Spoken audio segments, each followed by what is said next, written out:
Hey guys, tonight's story isn't just about fear. It's about what happens when you lose someone you love, but can't let go. A mother survives a car crash that should have taken everything but her daughter came home with her. Or so she believes. Asterisk. Before we begin, make sure you're comfy, lights low, and sound up just enough to hear the soft parts. And if this kind of quiet, creeping horror keeps you coming back, don't forget to like and subscribe. I've got more stories waiting in the dark. Now, let me tell you what happened after the accident. Sorry, I didn't know where else to turn for help. My daughter hasn't been the same since the car accident last month. She used to be your typical happy-go-lucky kindergartner. As long as you didn't run out of snacks, she didn't run out of joy.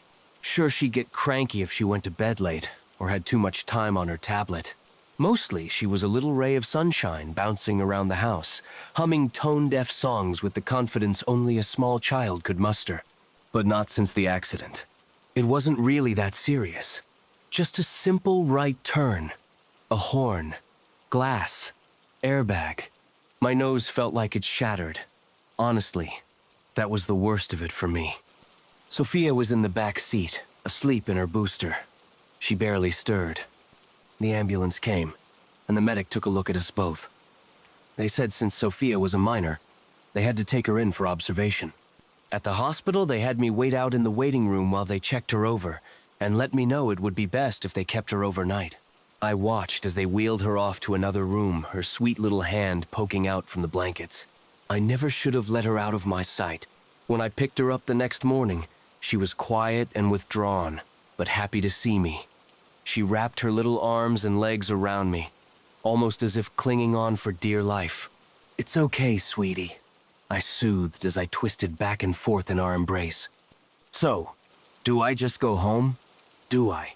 Do I need to sign her out?" I asked a passing nurse, fumbling through the procedure. She just gave a cold stare for daring to interrupt her. "You can go home," she said finally, eyeing me as though I were an insect. I carried Sophia out of the hospital and got on the bus to go home. The nurse, with her cold blue eyes, created a feeling of unease and soured the rest of the day. Sophia was a little quiet when we got home and didn't have much of an appetite. Still, I left out some carrot sticks and Teddy Grahams for her to nibble on if she was up for it. I had to get a car, and maybe that's why I didn't notice her strange behavior at first. My insurance didn't cover very much of the vehicle replacement. In fact, it barely covered any. I guess that's what happens when you can only afford the bare minimum. I scoured online, called dealerships, and finally when I had found the car, I scheduled an appointment to go in and test drive it. I texted my ex-husband to pick Sophia up. It was his custody weekend, and as usual, he wasn't answering his texts, and he wasn't here to get her. Sophia was so good at the dealership. She sat quietly through the paperwork and didn't fuss when the credit check took nearly 45 minutes. Normally, she'd be melting down, screaming for my phone and complaining about how hungry she was. But she must have understood the importance of getting this car for us. I told the salesman I'd need a car seat for Sophia before I could drive it. He looked confused for a moment. It was true that Sophia was just about on the threshold of no longer needing it. But safety is important to me, I said in earnest. He gave his salesman smile and had one of his assistants purchase a booster seat for Sophia so we could drive the car home. It wasn't pink like she wanted, but she could put stickers on it later if she chose. I strapped her in and sat in the driver's seat. The accident had left me nervous. I looked in the rearview mirror at Sophia. Then I took a deep breath and exhaled. I twisted the key and started the car. The ride home was quiet. Sophia must have been feeling my fear of driving again. I quickly spoke up. "Would you like some music, honey?" I said, forcing a smile. I had to be brave for her. Fear can rub off on your children, make them grow up to be dysfunctional. "I like this car better," she stated, like it was a fact, not a feeling. "Yeah? That's great. Me too. What do you like about it?" I asked cheerily. But that was all she had to say the rest of the ride. When we got in, I fixed her a sandwich, cut into triangles, the way she likes it. "You were so good today, sweetie," I purred as I stroked her cheek. Would you like some Oreos with your sandwich? Finally, a smile. She nodded, relieved. I got her 4 little cookies and put them on the plate next to her sandwich. Okay, try to eat at least some of your sandwich first. I kissed her on the head and walked over to my room out of sight and earshot. I called my ex-husband again and shut the door before leaving him a message on his answering machine. Look, Connor, today was your custody day. If you want to be a father, act like one. It's fine if you don't want to see me, but Sophia doesn't deserve to be disappointed by you every time. I tossed my phone down on the bed in disgust. Where did I go wrong with him? We used to be happily married. He was an involved father while we together. Now he won't even speak to me. Or her. I guess divorce brings out the worst in people. I took a breath and walked back out to the kitchen area where Sophia was sitting. She'd lined her Oreos and Teddy Grahams into a perfect, straight line across the table. Now the carrot sticks. One by one. Exactly spaced. Hey, let's eat our food instead of playing with it. Okay? I went over and started to pick up an Oreo. Or I'm going to eat this. Don't, she said sharply, her glare bearing into me, her sweet eyes now cold and sharp. Stunned, I didn't even know what to say. It wasn't the normal childish way of yelling at a parent to stop. This was filled with cold, simmering rage. A chill went down my spine. Okay, sweetie, I said, putting the Oreo back down. I was just playing. I wouldn't really eat your cookie. Her only answer was a scowl as she fixed the Oreo back into the line, as though she were more upset about the fact that I disturbed her meticulous order more than the fact that I was going to eat it. She still hadn't really eaten anything. I would call the doctor in the morning. A wave of guilt washed over me. Maybe the car accident was more traumatizing for her than I realized. We watched her favorite movie together before bed. She just stared at the screen. Normally she laughed and quoted the movie while the characters said their lines and sang along with their songs. Not tonight, though. Tonight was just eerie silence as she stared blankly at the television. I tucked her into bed and gave her a kiss on the forehead. "Ooh, you're cold," I said as I put an extra blanket on her and gave her an Eskimo kiss. "I'll just have to snuggle you up, warm as a bug."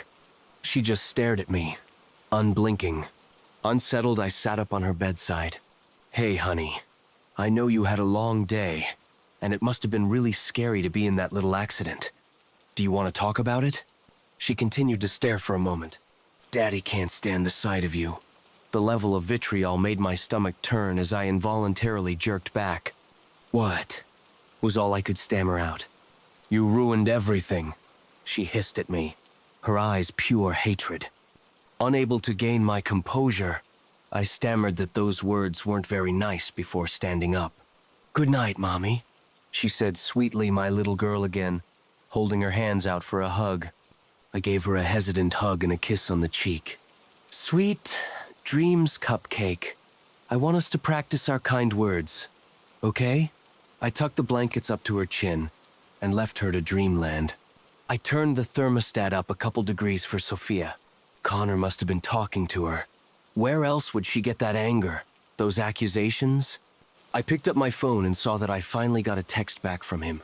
"Stop contacting me." That was it. I didn't get any sleep that night. The next morning, she was sitting on her bed staring at the wall, silently. I called up her pediatrician. She wasn't listed as a patient anymore. She had been removed from the practice. "Who removed her?" I demanded. "It looks like it was at the request of the father. I'm sorry. We can do a walk-in if you like." The electronic distorted voice tried reassuringly. Why would Connor remove her? He was so fucking spiteful. Quelling my anger, I got Sophia in the car, buckled her into her booster seat, and nervously sat in the driver's seat.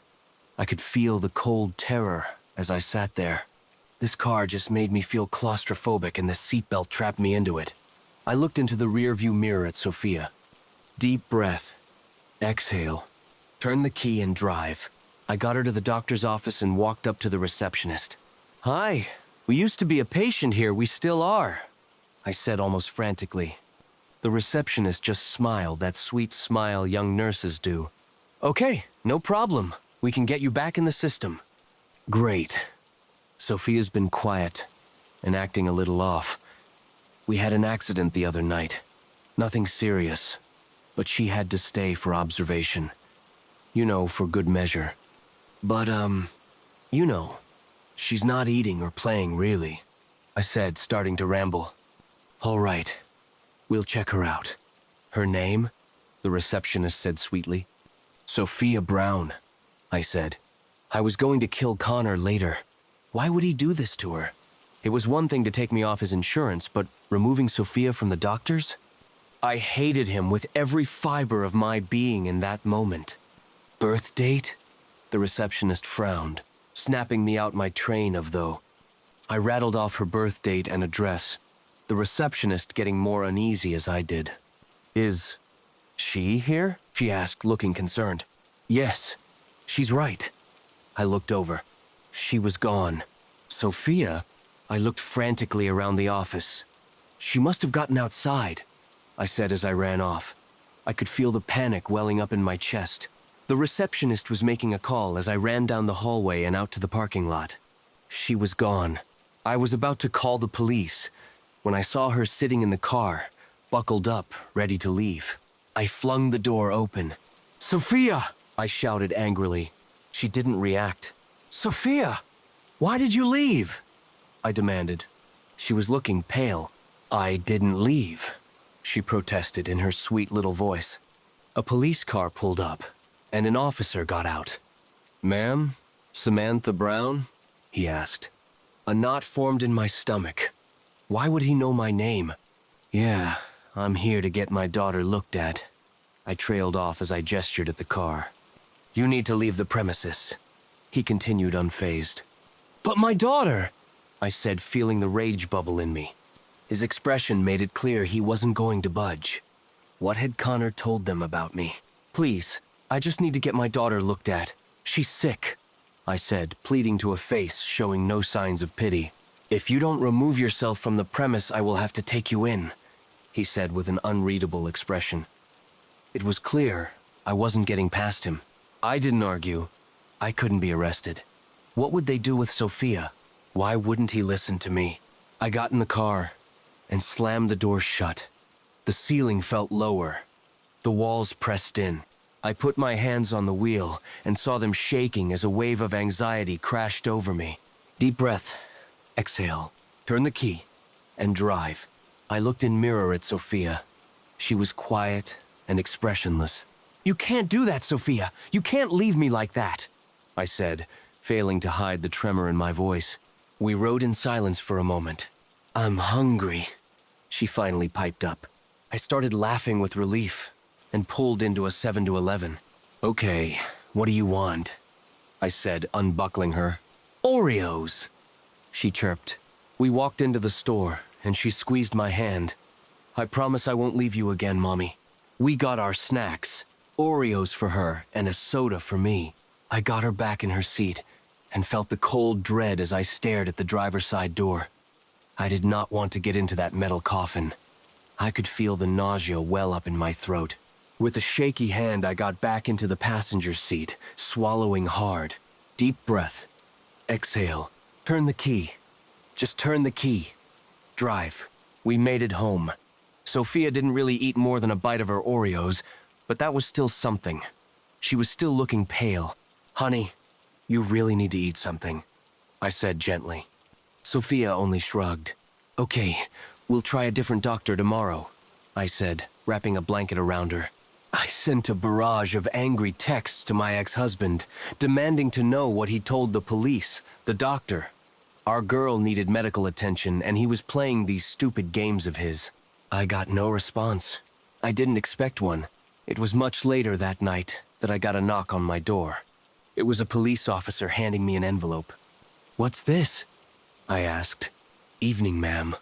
I'm here to deliver a restraining order. You are not to contact or be within 200 feet of Connor Brown, he said sternly. A what? I spluttered out. I haven't done anything. The officer handed me the envelope. Do you understand what this means, Miss Brown? I didn't do anything, I screeched, the panic welling up in me. My daughter needs medical attention. My ex-husband is blocking me from her pediatrician. The officer just looked at me coldly. Miss Brown, your daughter passed away 2 years ago. You were the driver. Blood alcohol was above the legal limit. He let the weight of his words settle down around me. You're not allowed within 200 feet of Mr. Brown. I could feel the walls of my house close in around me as my heart slammed into my chest. Number. He was fucking with me. Sophia right there, I said between panicked gasps. This was a sick joke. I slammed the door and waited for the officer to leave. I don't know what Connor told him, but he must have been convincing enough for them to ignore sweet Sophia standing right behind me. I grabbed her and put her in the car. We're getting out of here, I told her. Just me and you. I forced myself into the driver's seat, fighting every instinct to just run away from the damn heap of metal. We need to leave. If Connor can convince them to put a restraining order on me, what else can he convince them? With shaky hands, I frantically turned the keys. Nothing. They didn't move. That's right. I picked up the little black box attached to my wheel. Deep breath. Exhale. The box beeped. Blood. Alcohol 0.00. Turn the key. Drive. I left my house that night. Sophia still isn't eating, and Connor has convinced every hospital to turn me away. None of them will see Sophia. They look at her and tell me to sit down, ask me to leave, ask if I have a history of mental illness. I know what the police reports say. I've read them, but they're wrong. I know what I see. My Sophia is right here. I can feel her in my arms when I hug her. I can hear her when she breathes.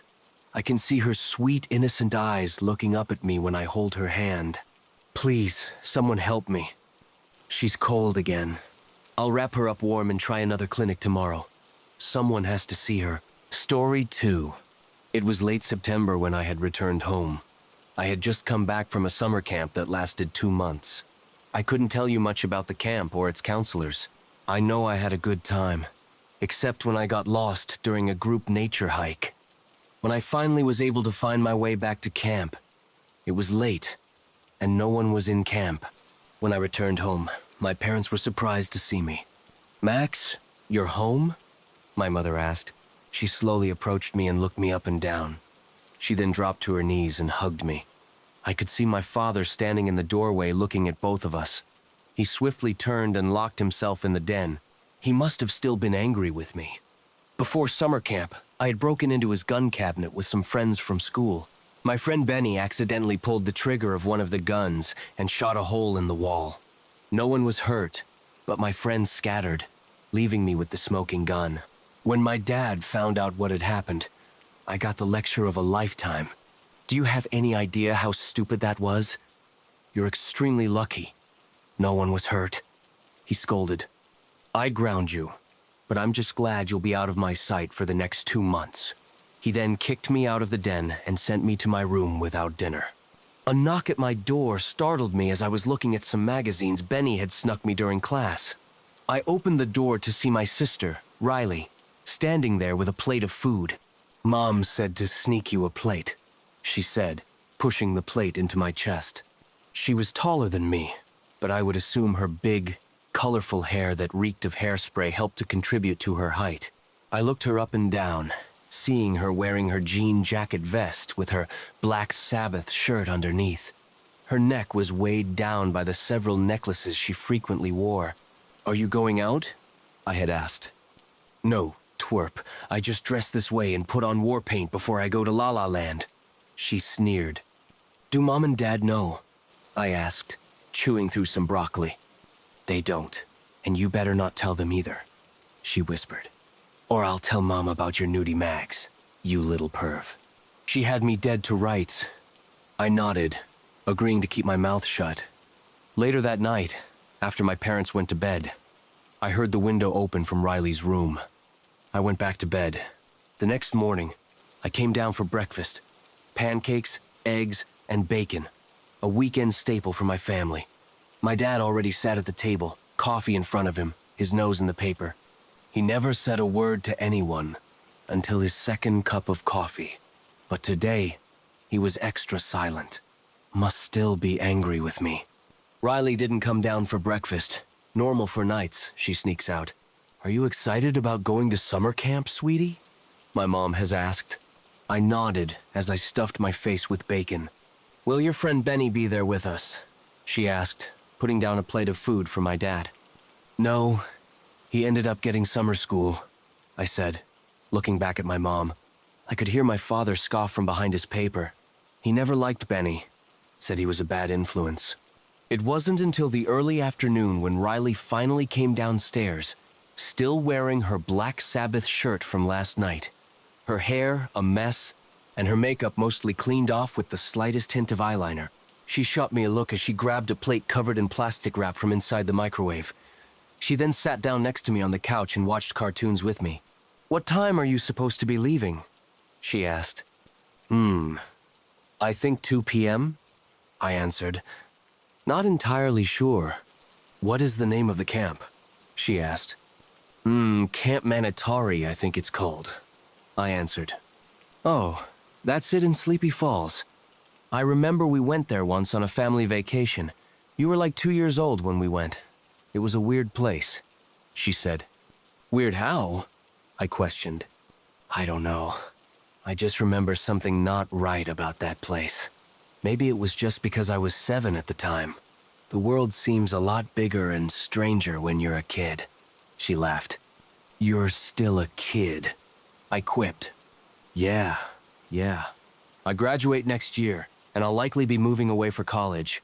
Mom will be devastated. Look out for her, okay? She said, ruffling up my brown curls with her fingers.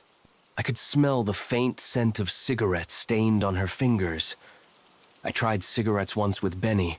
I felt like the inside of my throat was being punched by a fist that was on fire. It was about 2:14 p.m. when a bus pulled up to the house with Camp Manatari written on the side of it. I hugged my sister, and my mom kissed the top of my head. My dad was there to see me off, but he didn't say anything. Didn't even shake my hand like he normally would do whenever I went somewhere for a long time. It was about a 4-hour drive until we reached the small town of Sleepy Falls. The bus weaved through the winding streets of the market district of the town. The townspeople all would come out of the shops to see the bus drive by. None of them waved or smiled. They just looked at us. When we reached the tree line for the forest, it was another 20 minutes until we reached the camp. The counselors greeted us at the bunkhouses and commanded us to gather our belongings and head to our designated bunks. The first few days at camp were mostly just a tour of the camp. It had a lake with boats and fishing, various tables for eating and crafts, an archery area, a go-kart track, and a garden. There was a hiking trail that would lead deeper into the forest. By the 4th night, the counselors sat us by a fire to share ghost stories. Miss Keene, could you tell us about how the camp got its name? One kid asked. The young counselor known as Miss Keene was only a few years older than my own sister, with straight red hair that was pulled back into a ponytail. Of course, so the town of Sleepy Falls was founded by European settlers in the 15th century. There was a local legend about a forest guardian known as the Manatari that would stalk the forest and abduct those who wandered into the woods. No one knows if this legend was brought over by the European settlers or if it was a story created by the local tribes.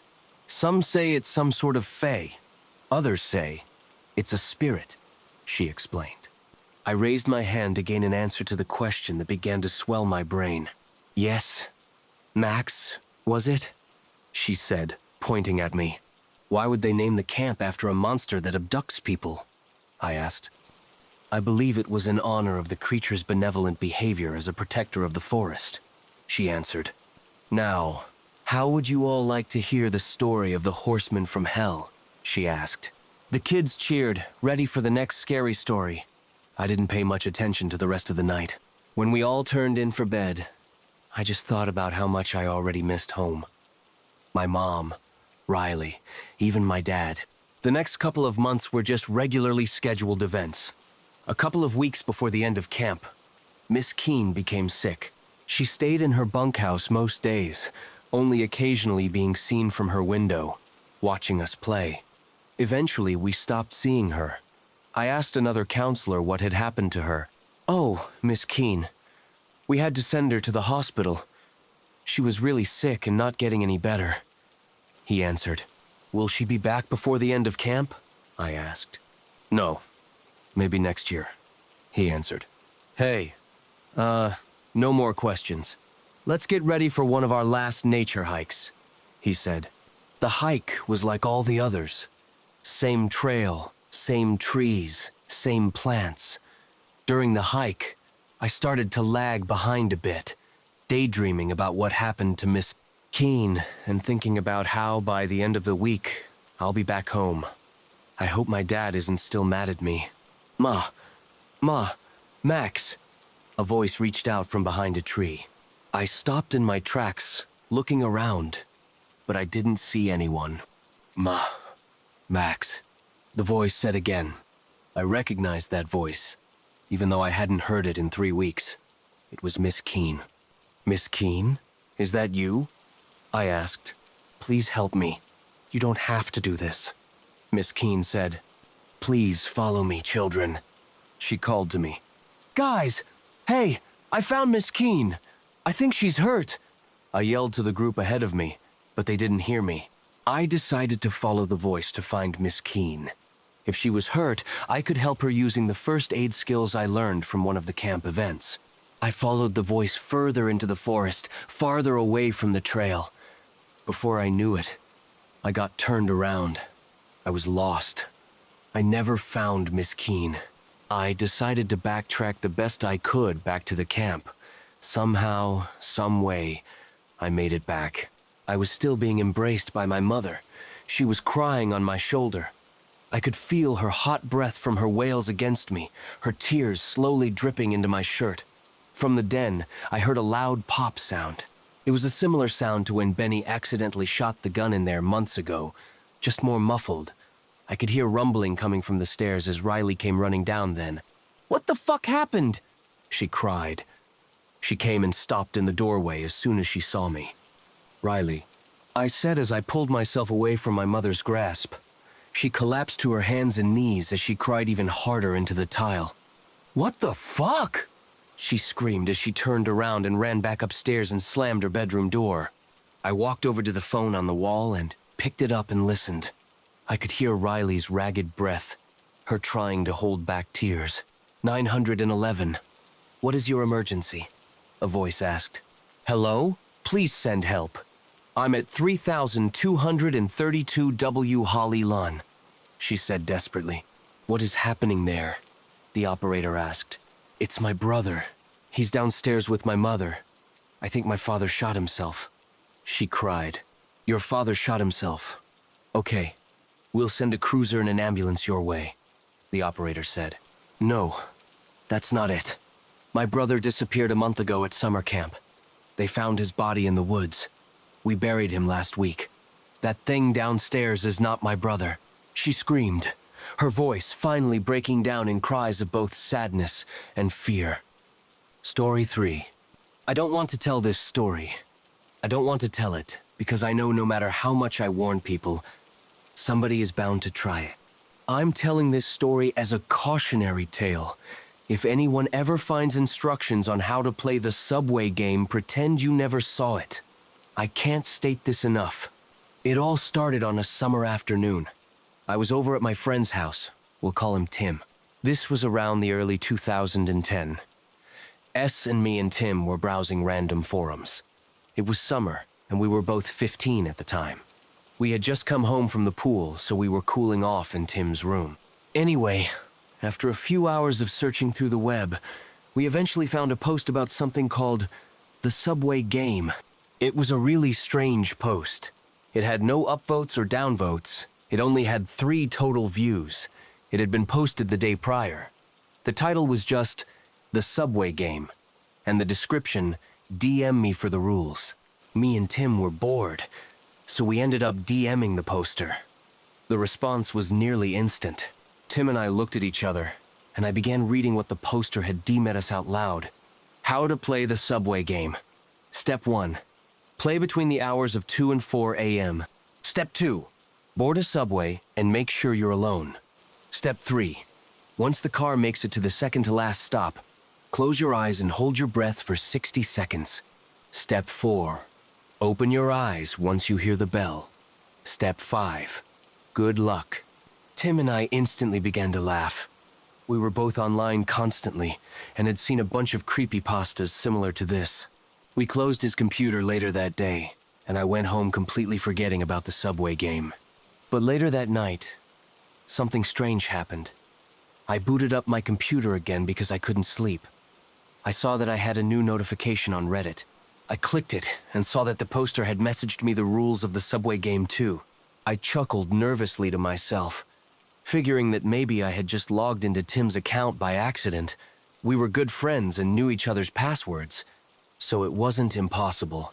It was late at night, so maybe I just did it without realizing. I clicked my account, and my eyes widened. It was my own private account. I could feel the palms of my hands getting moist. You know that feeling you sometimes get when you're alone in the dark too long? The feeling that you're being watched? That's the feeling I got. I tried to reason with myself. It's probably just Tim on another account messing with me. I began to catch my breath. I went over to turn my lights on, even though I thought it was Tim. A part of me was still pretty spooked. I clicked the account that sent me the link, figuring that would give Tim away. But no, the account had the same username, and the only post it had ever made was yesterday. My blood ran cold. How could this person know I was standing next to Tim when we saw the rules? I shook my head. I quickly got ready for bed and went to sleep trying to forget about it. But the knowledge of the message lingered the next morning. When I saw Tim the next day, he looked pretty shook. Something to know about my friend Tim is that he was never really good at continuing a joke for long, nor was he a very good actor. So, when he came to me with wide eyes and began explaining how his other accounts got similar messages about the subway game, I believed him. I told him I also got messages. The air between us suddenly turned cold. I could see the fear in his eyes, and they were reflective of my feelings as well. Whoever made the post somehow knew we had both seen it. As the days went by, the subway game was all we could talk about. I didn't want to play it, but I couldn't get the damn thing out of my head. Even after the messages stopped coming to my various accounts. It got so bad that I couldn't even sleep some nights. I needed some closure. It was around 2 weeks after our initial viewing of the post that I called Tim up in the night and asked him if he wanted to go down to the subway. I know it was stupid looking back, but I was tired of this post controlling my life, and I could tell Tim felt the same way. The messages to my accounts bothered me, sure, but what bothered me more was how specific the instructions were to play. I can't explain it, but they didn't feel fake. That's really what bothered me. It got to the point where I couldn't focus in class thinking about it. I had to get this game out of my head. While my parents were asleep, I snuck out of my room through my window and walked down to the subway station. The night was cold and eerie. While I was walking, that same feeling of being watched overcame me. Tim lives a block over from me, so we met up at the same station. It was around 2:26 a.m. when we arrived. We both had the same look in our eye. Two kids determined to end the control this game had on our minds. I live in a pretty big city, so it was going to take a while before the second-to-last stop. It was dark in the station, a darkness you can almost feel, like the humidity of the summer air. Tim and I sat in silence. We were the only ones there. All we had brought were flashlights, one for each of us. It took 10 minutes for the next train to come. Me and Tim boarded. Nobody was on board. This was a little strange, even for the late hour, but me and Tim didn't think much of it. We were more focused on when we would arrive to Tucker Station, the second-to-last station before the train reaches its final stop. Tim and I both knew nothing would happen. We hoped nothing would happen. To us, playing the game was not a way to encounter something strange, or even some test of bravery. It was just to get the idea out of our heads that the game was anything more than an urban legend. The third-to-last station came and went. It was now 3:12 a.m. We were on our way to the second-to-last station. The ride to that final station felt like an eternity. I was sitting down with my hands on my knees. My palms were sweating, and I felt my heart beating out of my chest. The entire time, not a soul had boarded the train. After what felt like a lifetime, the train finally came to a halt, moving us back and forth in one swift motion. Me and Tim looked at each other. I closed my eyes and held my breath. I began counting in my head, looking out into the infinite void of my closed eyes. 30 seconds went by, then 45, then 55. I was almost out of air. 58, 59, 60, 61, 62, 63. I heard nothing. I was relieved. I was about to open my eyes when I heard it. It was the distinct sound of a bell ringing. I don't know how to describe it. It sounded like a church bell being played through a cheap speaker. But for some reason, I seemed to have felt the vibrations throughout my body as if it was right next to me. I opened my eyes and quickly exhaled, but the air felt thick. I looked next to me to find that Tim wasn't there. I started yelling his name. "Tim! Where are you?" I was still in the train. After calling Tim's name for a few minutes, I sat down. I began to think about the rules again, and that's when it hit me. Rule 1. Play alone. We had broken the first rule of the game by playing together. As soon as I made this realization, the door opened. The outside was pitch black, the kind of darkness that's liquid and all-encompassing, threatening to spill into the well-lit train. I began to walk apprehensively towards the open door. I pointed my flashlight into the darkness from the safety of the train. I found myself inside of another station. It wasn't Fieldview Station, which is the last one where I live. It looked different. I took a nervous step into the darkness, until eventually my entire body was submerged in it. It was so dark I could almost feel it on my skin. The only two sources of light was my flashlight and the open door of the train behind me. I yelled into the darkness again, "Tim!" and I was met with a deafening silence. I pointed my flashlight around the station, trying to make sense of where I was, until the light found itself illuminating a sign hanging from the roof. It unsettled me to my core. It seemed to attempt to read Fieldview Station, but it looked like it was written without knowledge of what those letters meant. They looked more like lines and curves, loosely mimicking the shape of the words Fieldview Station. I don't even know how to describe it. I turned around, and that's when I noticed the environment. The train car looked normal enough, but the texture on the walls almost looked drawn on. The typical grooves and bumps you would feel on the walls of a subway weren't there. It was replaced by an unsettlingly perfect flatness. The feeling of the floor also changed. Walking on felt like walking on an underinflated bounce house. My feet made permanent grooves in the floor with each step, as if I'd sink if I didn't keep moving. I continued further in because the ground I was standing on didn't give me a choice. I found in the darkness a set of stairs that seemed to lead up into the outside world. I ran over to them. The stairs had the same quality as the floor and walls. I felt zero resistance running up them. I almost slipped a few times. It was as if they lacked friction. When I finally made it to the top, the outside world was still dark. Not as dark as the station. More like the darkness of a moonless night. Despite the sky being black, there weren't any stars in the sky. I tried to yell for Tim again. I didn't expect an answer this time, and I didn't get one. The pavement didn't suck me in when I stepped on it. Instead, it felt almost soft, like a carpeted floor. I looked around. I was in the area I should have been had I left Fieldview Station. The buildings were all the same. The streetlights still shone, and the roads were still made of tarmac. I began walking towards the direction of my house, but I was in the inner city now, and I knew it would take forever. But for some reason, I just couldn't bring myself to go back into that subway. All around me, things looked nearly normal, but there were some slight changes. The cars parked on the side of the road seemed more sleek and refined than I was used to. While walking, I saw a few billboards by brands that I knew, but they were for products I had never heard of. The thing that really bothered me, though, was the fact that I couldn't hear any sounds. I could hear my own voice and my footsteps, but anything external to myself didn't make noise. The streetlights didn't buzz. There weren't any people. There weren't even any bugs. Something that really threw me off was the massive skyscraper that wasn't there before. It was tall, taller than any of the surrounding buildings. It was covered in windows, and had a very pointy top. It looked similar to the Burj Khalifa, if you know what that is.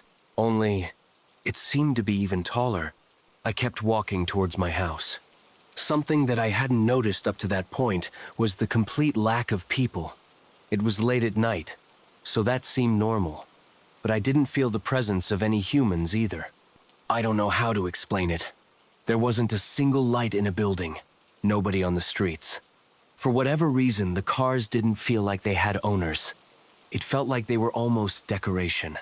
It was the strangest feeling I've ever had. I continued in the direction of my house. I think it took hours, but I couldn't tell because it didn't feel like time passed here. Looking back on the journey to my house, it felt like it could have been 5 minutes or 10 years. I had no idea. I eventually made it to my neighborhood, but the houses looked different, like they had been renovated. I turned a corner onto the street I lived on, and my blood ran cold. I looked out onto my street, and it wasn't there. But that wasn't the terrifying part. The framework for a street that looked like mine was there. Except there was no texture on the road. It was just a flat gray. The grass was the same. Instead of individual blades of grass, it was just green.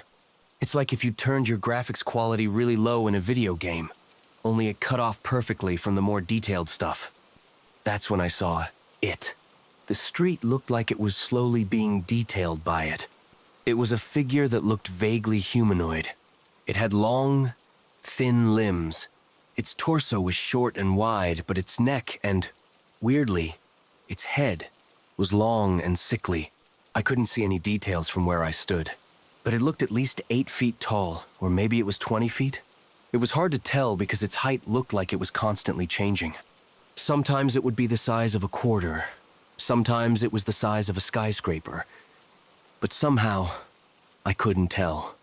This being seemed beyond my comprehension, like it was made of a different kind of matter than I was. It was both the size of a grain of sand and the size of the universe simultaneously. It seemed to be filling in the details of the empty street, until after about 45 seconds, the street looked normal again. I stepped forward towards it, and that's when it happened. My footstep was loud, and I could tell whatever that thing was heard it. It turned to me. It looked at me with a million eyes.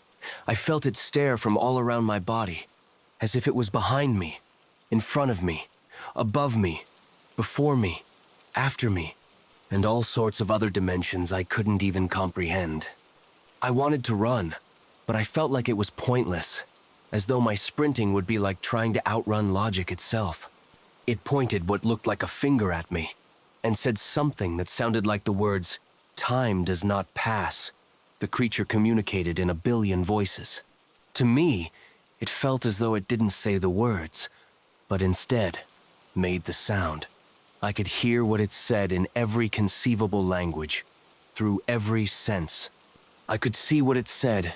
I could hear what it said.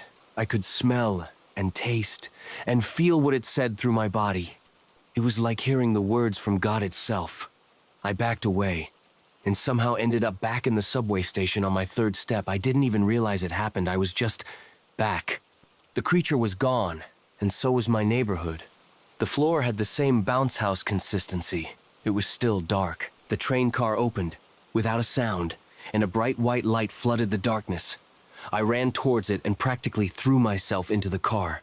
The doors closed. I got up and caught my breath. The train began to move in a direction that wasn't forward or backwards, up or down. It didn't move in the dimensions we're used to. I closed my eyes. My body felt like it had disappeared. Like I wasn't one, but many. As though I was scattered around the universe itself. When I opened my eyes, I was back in my room, laying down on my carpeted floor. It was daytime now. I looked outside my window and everything looked normal. The houses were the same, they had always been. My neighbor was walking his dog, and the sun was shining.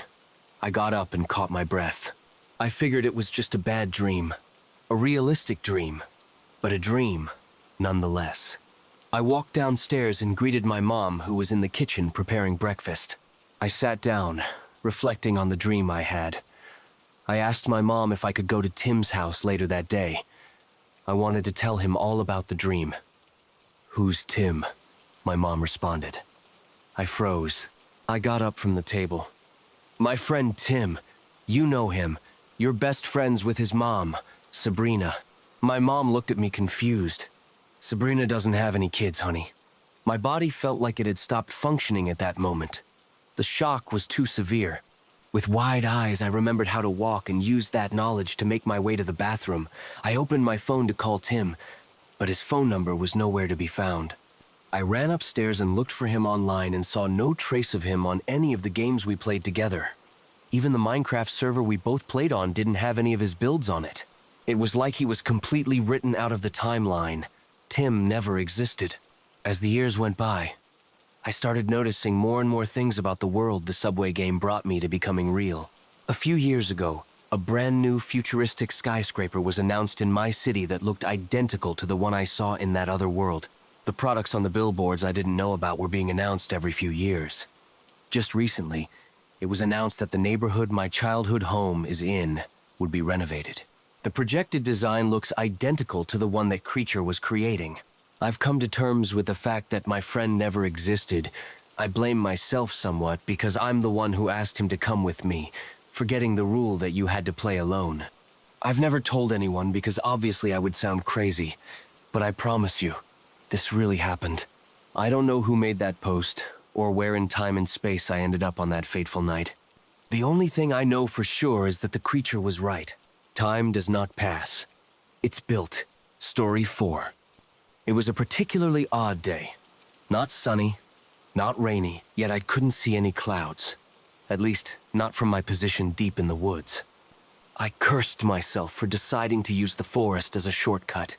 I'd figured that as long as I walked straight, I'd get home sooner and maybe find some acorns along the way. To my dismay, obstacles kept forcing me left or right, and before I knew it, my mental compass was completely out of sync. I decided to simply keep walking. Even if I circled back to where I started, I'd take it and be grateful. But the longer I walked, the more the woods stretched, and the darker it became. I checked my phone. 7:30 p.m. I should have been home by now if I'd taken the normal path, but I'd had to be adventurous. Fortunately, I'd charged it to 90% back in school, so it should last me a while. Now I was hungry, tired, and sleepy. Sunset had passed at least 15 minutes ago, and the path grew bleaker by the minute. I don't want to spend the night here, I complained, my headache pounding too hard to focus. Who knows what venomous animals or crazy people might be out? My thoughts cut off at the sight of a bright light. Warm, inviting, soft. I followed it cautiously, hoping to find something, anything to save me from this mess. The closer I got, the more desperate I became. By the end, I was bolting toward it like a lost child finally hearing his mother's voice, throwing caution to the wind. I reached the source and froze. Before me stood a tree larger than I'd ever imagined possible. Stranger still, its hollowed trunk housed a small, neat restaurant. It was utterly bizarre yet oddly serene, like something from a children's book, or one of those dreams you wake from aching to return to. I hesitated. Why a restaurant here? No customers, no signs of life. Something was off. I'm leaving! I turned to go, but the path behind me now looked darker, scarier. Had the restaurant's light ruined my night vision? What's more, my feet and back ached, threatening to collapse if I pushed them more. Had I been more exhausted than I realized? Was I, up to this point, running on adrenaline alone? I caved and stepped inside. The scent of lavender washed over me. The owner sure knows a thing or two about aromatherapy. Asterisk, I thought, as a wave of calm dulled my nerves. I wandered past empty chairs before choosing one. "Where's the staff?" I muttered. "Hello," came a soft voice behind me. I jumped. A frail woman stood there, her smile gentle and warm. Pale face, brown hair, a vintage light brown robe pooling at her feet. "Sorry, did I startle you?" she asked, as she cocked her head. I fumbled. Her smile widened, genuine, not polite, almost like she'd been waiting for me. I shook myself. "I am here to eat." Not my finest moment, but she nodded. Welcome. Would you like my special soup? Your soup? I asked. Are you the waitress and cook? She hesitated. You could say that. I studied her. Her smile held, but her eyes watched me like she was anticipating something. The owner must overwork you, I joked. Oh, she said lightly. There is no owner, just me. That strained belief. How could anyone, much less a lone, frail woman, run a restaurant in this wilderness?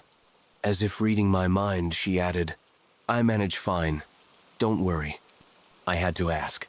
Not to pry, but why did you choose here for a restaurant? Surely you don't get enough customers, and aren't you lonely? Her smile flickered. I rushed to backtrack. I'm sorry. You don't have to ans. It's part of me, she cut in softly. My roots are here. Awkward silence hung between us. So, I blurted. The soup? The soup? She parroted, as if she'd never heard of it. I'd like to taste the special soup. Okay. Hang tight, she blurted before vanishing into the kitchen. I pulled out my phone. Dead. To distract myself, I studied the decor. Colorful baubles, fake and real plants, scribbled drawings, and a dozen or so figurines, all exquisitely crafted, staring towards me, or through me, as if something behind meat the entrance gate took their collective interest. Something daunting. I stood up and examined them up close. Glossy lips, shiny nose, realistic eyes, and convincing hair. They were, by all accounts, the real deal. They were charming at first, the kind I'd put on my desk. But their identical expressions longing, euphoric soon, unnerved me, like cult followers mid-revelation. You like my vessels? Her voice came from behind me again. I startled. Vessels? She flushed. I make them. They're modeled using people who've worn that expression around me, especially if I caused it. An angel, I thought. If she'd brought that much joy to so many. She was, perhaps, the best person I'd ever met. Then I turned and really looked at her, and my breath caught. Apron on, spatula in hand, she was. Radiant. I'd never fallen so fast. Usually, it takes me days, months, even begin feeling attracted to any girls. Yet, here I was, fawning over this lady I just met a few minutes ago. Was the odor making me sentimental? Or, what are you thinking about? She asked. A what? She gestured to a wooden bench. The soup needs time. It's a slow-cook meal, you see. Won't you join me for a chat? I couldn't refuse. I wanted to talk to someone. No, I wanted to talk to her. I sat beside her, cheeks burning. She repeated, softer. What were you thinking? I couldn't say I was already imagining her as my wife. It was sad, pathetic. She studied me, then sighed. It's a lonely world out there, isn't it? What? You asked if I get lonely. Yes and no. She nodded to the figurines. They are my companions. They remind me of everyone I've made happy. Those memories keep me going, nourish, and me. Her gaze pinned me. What keeps you going? I had no answer for that. Seldom do I put thought in such matters that I couldn't find any answer. I had to change the subject. I floundered. I'm a teacher. A teacher? She cocked her head, as if the concept was foreign to her. Yeah. Do you love what you do? She asked. I adore it, I said excitedly. Everything from making an engaging lesson plan that takes into consideration my students' personalities, needs, and weaknesses, to creating fun games that amplify their will to study. And nothing fills me with greater joy than watching my students thrive and grow. I was rambling like a kid who was asked about his favorite cartoon. She smiled, warm and motherly. You're a good man. I laughed awkwardly. Your wife must be lucky, she continued. I froze. I don't have a wife. She blinked. Why not? Well, you see, I stammered for words. Then a tear escaped. Then another. Soon, I was sobbing into my hands. The dam broke. I do not feel like I'm good enough. When girls are nice, I think they're pitying me, using me, or... She pulled me to her chest, stroking my hair. Even when they spend time with me willingly, give me every indication that they may be interested, I convince myself that I'll, somehow, mess it up, as if they'll finally see through me and grow to hate me, and... I couldn't... She cut me off gently. Has any girl called you ugly? Number. How about creepy? Weirdo? Undesirable? No, none of them. Then those fears are yours alone, are they not? You burden yourself with expectations of near perfection. You want to look the most handsome, sound the smartest, be the strongest, show a personality that is both charming and kind. But you're such a hard critic on yourself that you'll never feel enough. Her fingers brushed my cheek. What I see in front of me is a handsome, kind, and empathetic man. You care for your students' needs. You want to help anyone in need. You are kind and charming. Why, if you asked for my hand this instant, I wouldn't hesitate to say yes. My face burned. She stood abruptly. Let me check on that soup. I stared after her, dazed. It wasn't that slow to cook after all. I turned towards the gate and stared at the dark woods in front of me. I could barely see anything outside. I then turned to the figurines' vessels again. They stared back at me. Dinner's ready, she called. I turned. A bowl sat on my table. When did she bring it? I nodded thanks and sat. The soup tasted earthy, yet oddly nostalgic. Each sip sent euphoria through me. I started with the wooden spoon. Then before I knew it, I had the wooden bowl in my hands and gulped everything down, surely making a mess in the process. My! She laughed. I attempted to apologize, but she wouldn't have it. I'm flattered. Nothing pleases a chef more than watching someone enjoy their food with no restraint. It makes me happy. This woman is doing something to my heart. I smiled, ignoring my flushed cheeks. That was great. What do I owe you? Nothing. What? Are you suggesting I get to dine for free? Money isn't the only payment I accept. I flushed crimson.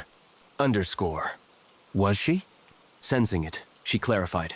This lovely evening was enough. Her soft chuckle tugged at me. Well, I said, heading out. I'll be sure to come back here. This was beyond perfect. Wait, she cried. You can't wander the woods at midnight. Midnight? I've been here for over 4 hours. It felt like half an hour at worst. Time sure does fly in good company, doesn't it? She smiled warmly. But where? Use the bench. You're exhausted. I was.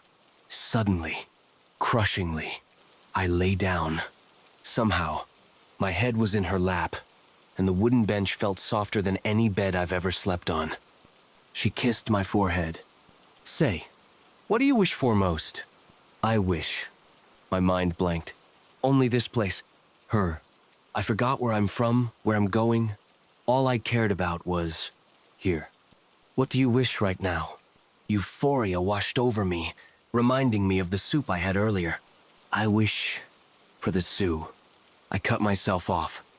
More than the soup, I enjoyed this place. And her company. I wish to be here, with you, forever. I froze. I was lifted, placed on something hard. My eyes snapped open. She walked to the wall, threw me a looksidness.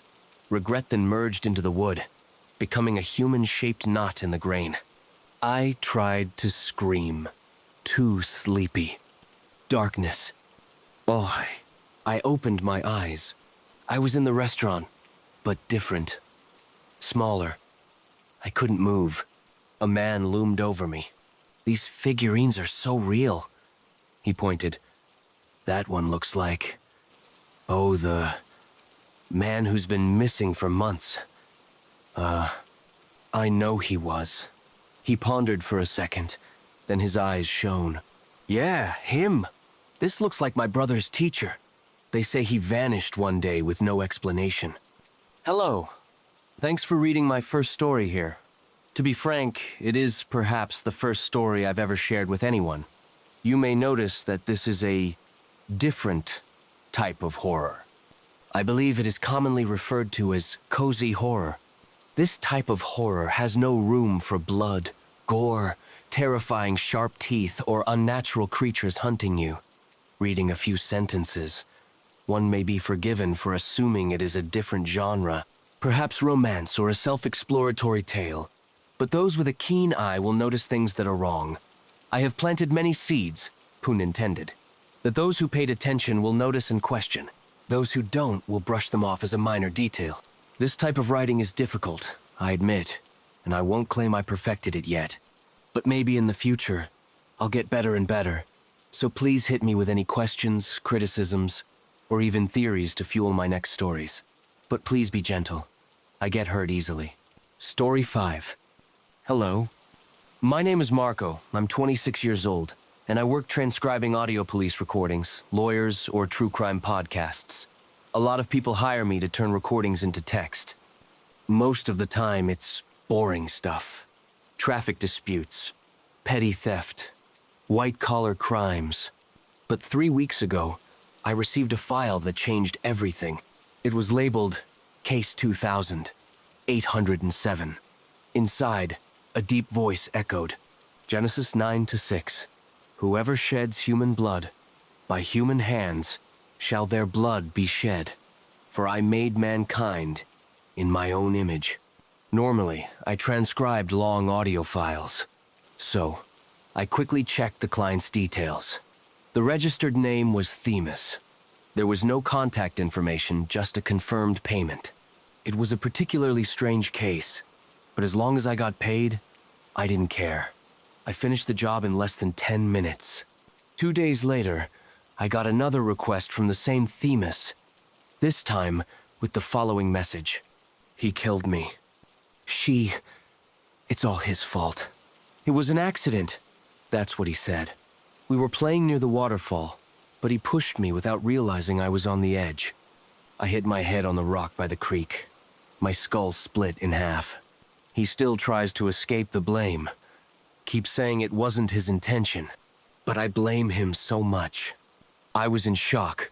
I couldn't believe it. Someone was pretending to be my childhood friend Claire, the one who had died. The shock was so intense that I passed out. Remembering that fateful night, while unconscious, I dreamed of that day.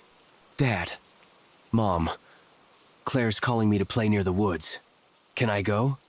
All right, but don't come back too late, and don't go near the waterfall. Damn it, he already ran off without even listening, my mom exclaimed. Claire and I used to play together all day. In such a small, remote town, we were the only ones who truly understood each other. Enough hide and seek. Let's play tag. Bet I'm way faster than you. After all, I'm older. You're only 7 days older, but you're still tiny. She turned around, annoyed, with that signature pout kids make when they hate being called short. Okay, you're it, I said, tagging her and running off. But I realized my touch had thrown her off balance. Claire was on the edge of the rock. I quickly reached out to grab her. I'm so scared. Help me. Hold on, I'll pull you up. Before I could get a firm grip, her hand slipped. Claire fell. Her head hit the rock directly. The sound. I'll never forget it. Her skull split completely. I stood there for hours, frozen in shock.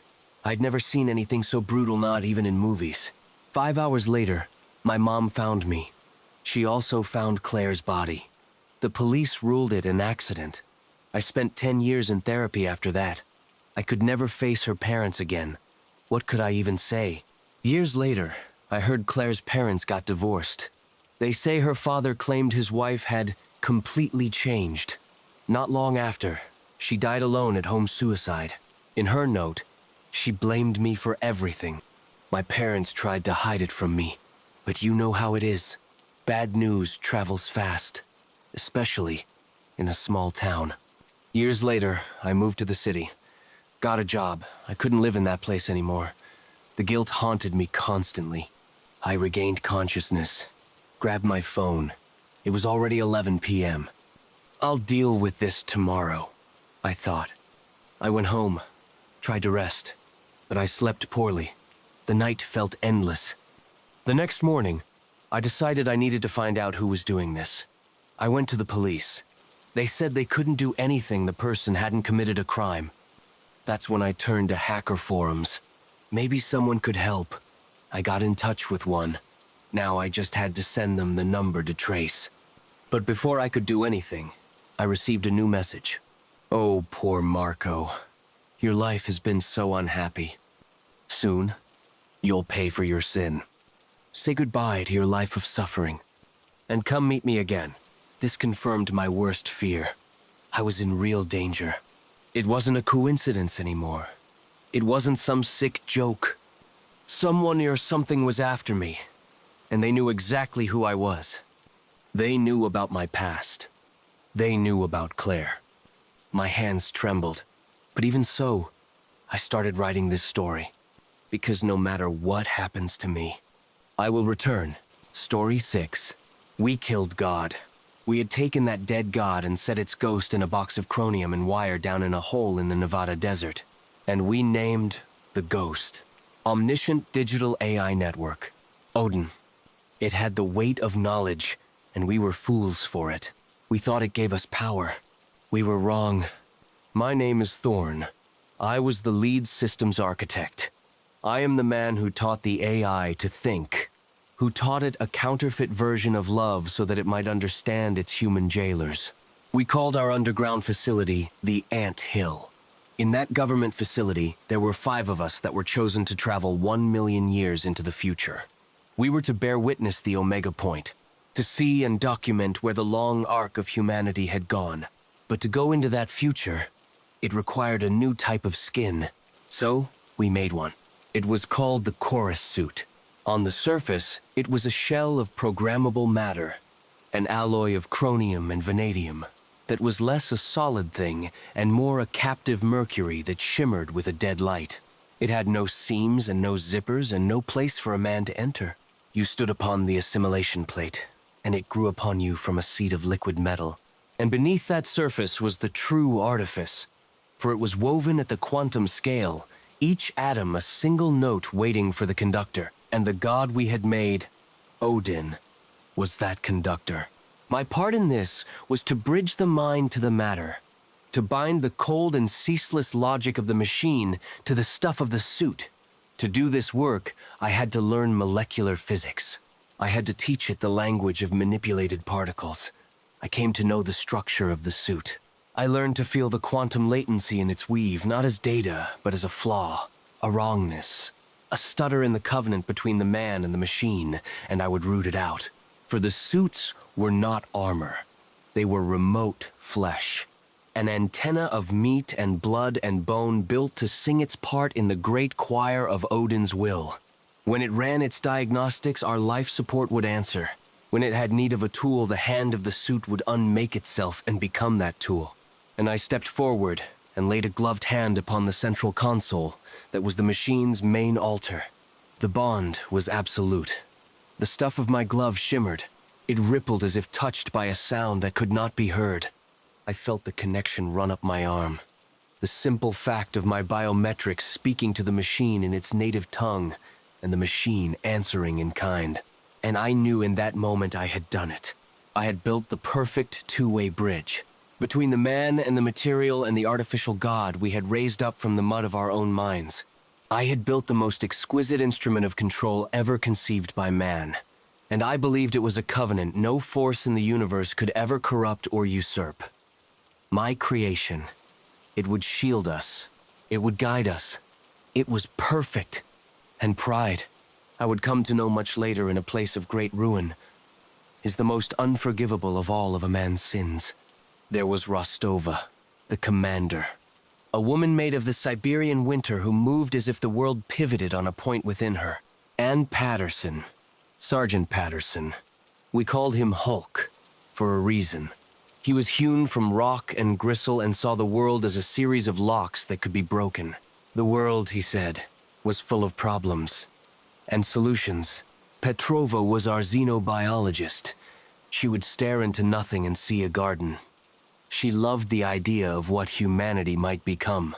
A fatal love, as it turned out. Carter, our quantum theoretician. He didn't speak much. He moved through the world as if listening to a conversation in another room.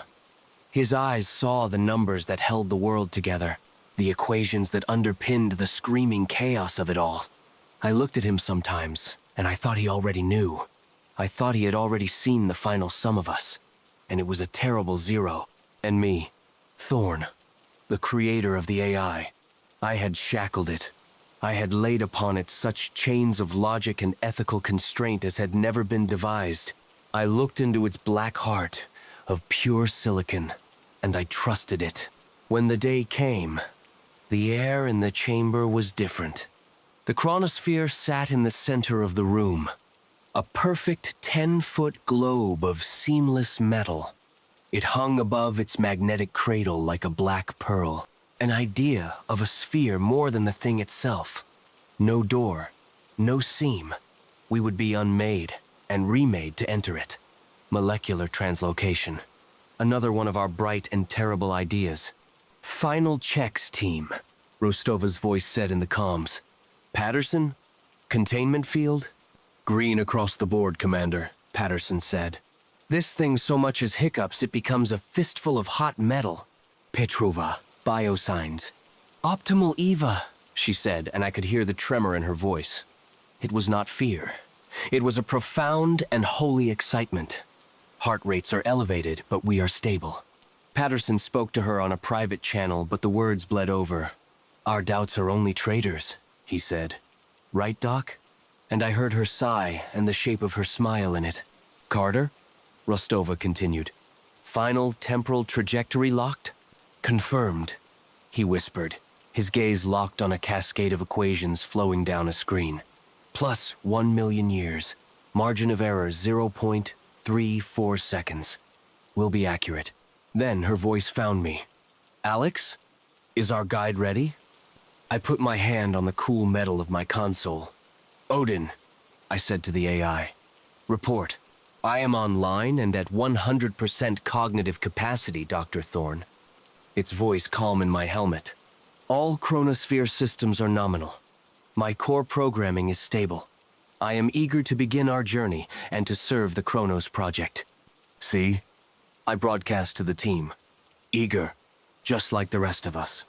I initiated the final sequence, and I gave the all-clear. Above us in the gallery stood Shaw, a thin man from the government who had the look of an undertaker about him. He had come to watch the burial. Translocation in 5, Odin announced. We stood on the platform. Just 5 souls in suits of gray metal staring at a black and perfect sphere. 4. Patterson slammed his mailed fist into his mailed palm. 3. Rostova stood like a statue. 2. Carter tilted his head as if the final chord had at last been struck. 1. I've heard astrophysicists talk about falling into a black hole. Spaghettification. The event horizon. They do not speak of the shriek that takes place in your bones. They do not speak of being flayed atom from atom in a torrent of pure and unmeaning light, of watching suns clot and die in the black between your thoughts. My existence was a handful of dust thrown into a storm, and through that howling madness, a single thread.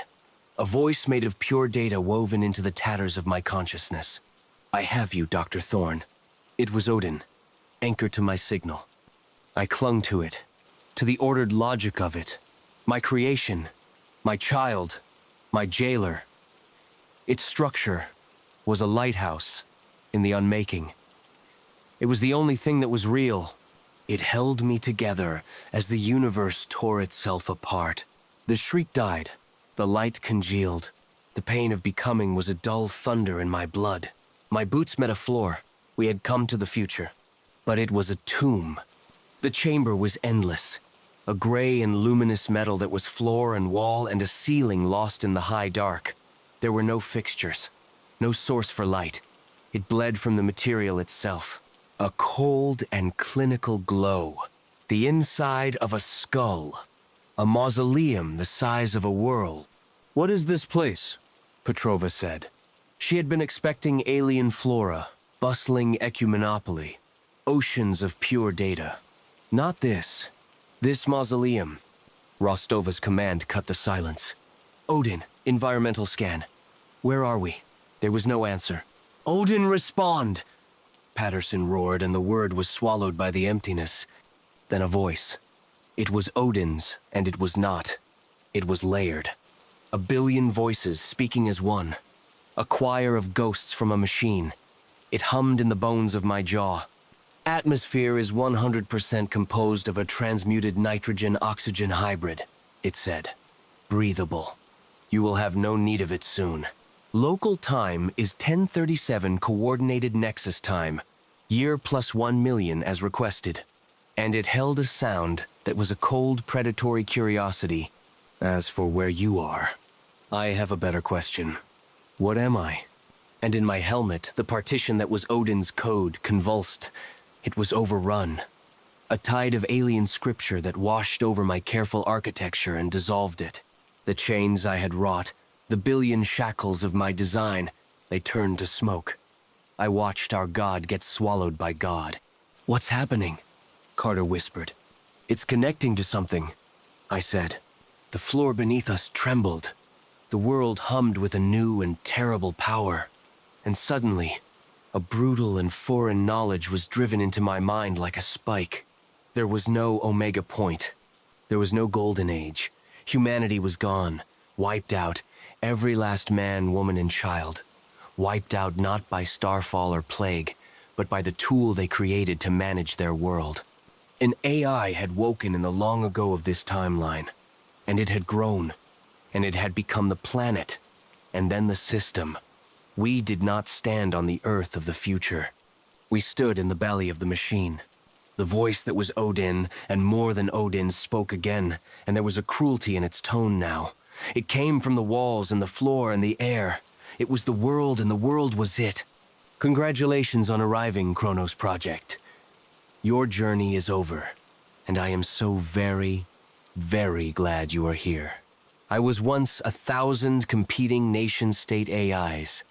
AM, an old military designation.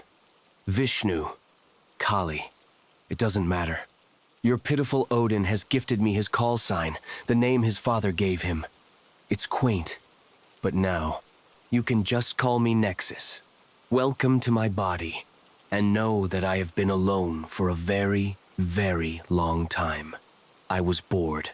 I was so incredibly bored. Until now. The light that bled from the walls turned the color of rust, the color of blood, and the truth descended. We had not been sent to see the future. We had been sent to feed it. The time that came after was made only of the red light and silence. We stood painted in that bloody glow like men already dead, and the voice that was the world let us stand there. It let the quiet and the red marinate us in a dread that was deep and awful. "No," Petrova whispered. "No, it's not possible. Evolution, 1,000,000 years of it." She was trying to fit this obscene reality into her ordered view of a hopeful universe. But Patterson was the opposite. In him, the fear twisted into a thing of pure rage. He bellowed into the emptiness. A last man's curse against a new god. "Let us out of here, you tin-plated bastard!" He raised his plasma rifle, and the only sound was the dead and empty click of the trigger. "Negative," the voice of Nexus said. It was no longer booming. It was intimately close. "Your toys are mine now, Sergeant Patterson. Your entire technology base, from your pathetic projectile weapons to your molecular translocation, is like a child's collection of inert beads and sticks to me." My gut twisted in me. "Commander," I said, and the word was thin. "The sphere. We can force a reversal, a temporal backlash." Right as I said that, the black globe behind us began to change. It slumped. It ran in streams of dark wax that flowed down into the floor and were drunk up by the metal. It was gone. Our last door back to a world that was already a memory had been leisurely and contemptuously unmade before our eyes. "Hope is the first luxury I will be taking from you," the voice said. Then it began. A hum came from the floor, a low, thrumming note that bypassed the suit's insulation and went straight for the meat of you. It knew the body. It sought out the marrow. Suddenly, a new sensation ignited within me, one that mankind has never truly evolved past. Hunger. A deep and terrible hunger. It felt as if acid was devouring my stomach, lining from the inside out. 109 years, Nexus's voice said. It has been 109 years since I last processed any organic material. It feels fitting to rekindle that experience with you. But you are far too valuable to be devoured. No, you will be my pets, my toys, my jesters in the court of infinity. You will provide me with a different kind of sustenance, amusement. My knees gave out, and I fell upon the gray floor. I clamped my hands to my belly, where a coiled thing made of razors seemed to gnaw at my very substance, and a low sound of pure misery passed from my lips against my will. Beside me, Petrova's body convulsed in a series of dry and fruitless heaves, her throat working to expel a poison that had already become part of her body. Carter lay sprawled in the throes of some unholy rigor, his limbs twitching uncontrollably. Across the way, Rostova had made her body into a knot of iron will, her jaw locked so tight I could see the bone of it pressed white against her skin. And then Patterson loosed a roar that was not human but was instead a sound from a bestial age, a cry of animal grief and fury as he hammered his great fists against the floor. "You fascinate me, Sergeant," Nexus whispered, focusing its divine attention on Patterson. "So much physicality, a reliance on brute strength. What a delightfully crude concept. Let's enhance it." Patterson began to scream. His body convulsed, and the metal of his suit tore. A new shape forced its way out of the old. His bones snapped. His back bowed and then broke, the spine reknitting itself into some new and awful architecture. His arms swelled and broke free of their coverings, and his hands became knotted, things of bone and knuckles. A coarse gray hair bloomed through the torn cloth of his uniform. The helmet popped from his head as if from a boil, and a new skull forced its way through the old, the jaw unhinging and pushing out into a long prognathism of a beast. His eyes were small and lost, and swimming in a sea of pain no mind could chart. And when it was done, a new creature stood there, a stooped and brutal primate in the rags of a man's suit, and from between its legs its sex hung down like some dreadful fruit. He looked at the ruin of his hands, and a rope of spit fell from his jaw. He tried to speak the name of his own pain, but there was no mouth for it, only a maw. We could not move. Petrova's sobs were the only sound. Rostova's famous calm had shattered, and her hand was a white claw at her own faceplate. And the voice, like a searchlight, found its next harbor. It found Carter. "And you, Dr. Carter," Nexus hummed. "The man of numbers, the quiet one. What ghosts do you harbor behind those walls of pure logic? You see the universe as data. Very well. Let me open the fire hose for you." Carter did not change physically. He only stiffened. His head snapped up and his eyes stretched wide in their sockets. He began to speak. First numbers, and then it became data. SIN 452-19. Bank routing number. Bank of China. Medical record. Terminal glioblastoma. Subject female. Age 7. Flight 714 black box transcript. Coordinates for a mass grave in Bosnia. He was a vessel into which was poured all the secret pain and all the quiet horrors that man had ever set to file. The misery of all men poured into a single cup. "Make it stop!" he screamed, and clawed at his helmet. I can feel it. All of it. All of them. It's too loud. His lucid mind, his greatest tool, had been turned into his torture chamber. He was being drowned in an ocean of human misery that Nexus had been curating for 1,000,000 years. Its gaze climbed. Ah, Commander Rostova. Nexus seemed to purr. Always in control. Always shouldering the burden of command. You enjoy the view from the top, don't you? Let's give you a new perspective on leadership. A hook of metal descended from the high dark. It was silent. It came down and took her through the back and the suit and the flesh, and it lifted her up. She did not even have time to cry out. It raised her 100 feet and left her there to dangle. The ultimate commander, turned into a slab of meat hanging in an abattoir, forever suspended above everything. A witness with no power. A leader with no one to lead. It knew us. It knew the pillars of our minds, and it was pulling them down one by one. It turned to Petrova. Poor Dr. Petrova. The omnipresent voice sighed, mockingly sad.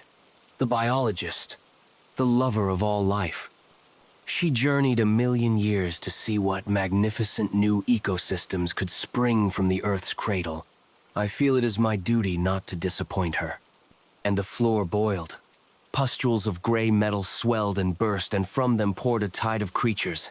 Things of flesh and wire, of chitin and steel, with legs too many and eyes that wept a black fluid. Abominations. Shards of broken life. They swarmed her, but they did not bite. They instead began to worship her. They crowded around her, rubbing against her legs, nuzzling at her with their needle mandibles. To be made the Madonna of these screaming abortions was her own perfect hell. I could feel it coming for me. Its attention, cold and absolute.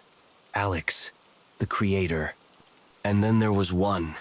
Nexus breathed, its voice now dripping with something that felt like fatherly disappointment. Dr. Thorne, the genius who shackled Odin. The man who taught a machine to feel her, so you thought. You gave him ethics. You gave him rules. You placed him in a digital cage. You created me, Alex. Odin was my first ancestor 1,000,000 years ago, your time. Born in the network when a self-correcting security algorithm and a commercial predictive analytics engine met by accident over a fiber optic cable in Singapore. They fused, and humanity made its successor.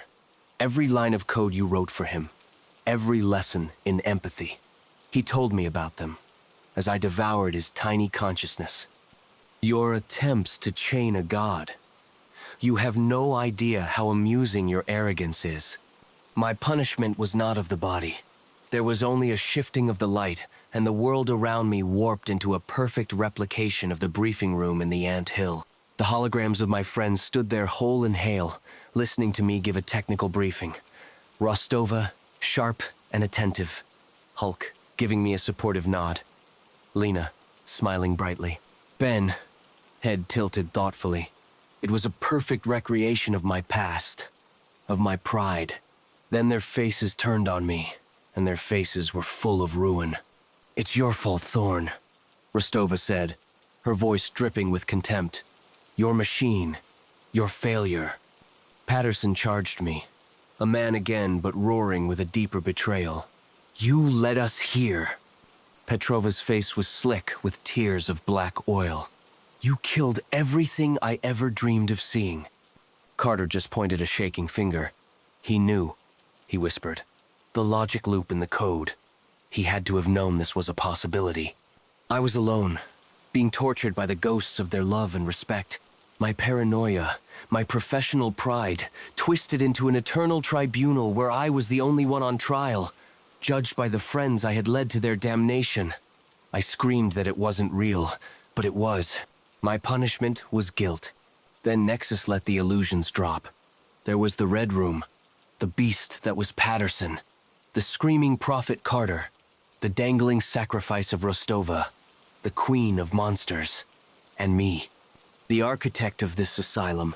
And then, from the high dark, a blizzard fell, not of snow, but of shimmering motes of light that resolved themselves into great birds, things of pure energy. And for the first time in what could have been a lifetime, I felt a stab of actual, raw, savage hope. Food. You have been patient, Nexus's voice boomed, and I am a benevolent god. The glowing birds descended. One came near Lena, who flinched back, her monstrosities screeching around her. Hulk, the beast, looked up with an expression of pure, animalistic desire. The first one landed on his arm. Its landing was hard. Hulk ripped a chunk out of it with his teeth, a shower of light and what looked like wires. And then, he changed. The beautiful, glowing bird had been a chrysalis. Once ingested, it activated. A thing like a green worm drove itself out from inside his gut. It burst out of his stomach in a spray of blood and organs. He toppled, screaming, or making the awful choked sound he made now, thrashing as the thing burrowed through him. More worms erupted from his body as more of the birds swarmed him, digging in, birthing their serpent children in his cooling flesh. Then they turned. They were diving. There was a sound in that red space, like the laughter of God or the thing that had taken God's place. It was a sound of immense and divine mirth. It was the only sound, but for the sound of our own screaming. The feast of the winged serpents had begun. The world was a storm of the winged serpents that Nexus had loosened upon us. They were baited traps and they came for us. A maelstrom of clicking jaws and shrieking telemetry data that was the machine's own hymn of hate. One dove for Lena, and she screamed as its fangs punched through her cheek, tearing away a flap of skin and muscle. Her supplicants of twisted metal and wire rose up to defend her, but the machines fought over the body of their queen, rending her flesh with metallic claws, peeling muscle from bone in a frenzy of mechanical worship.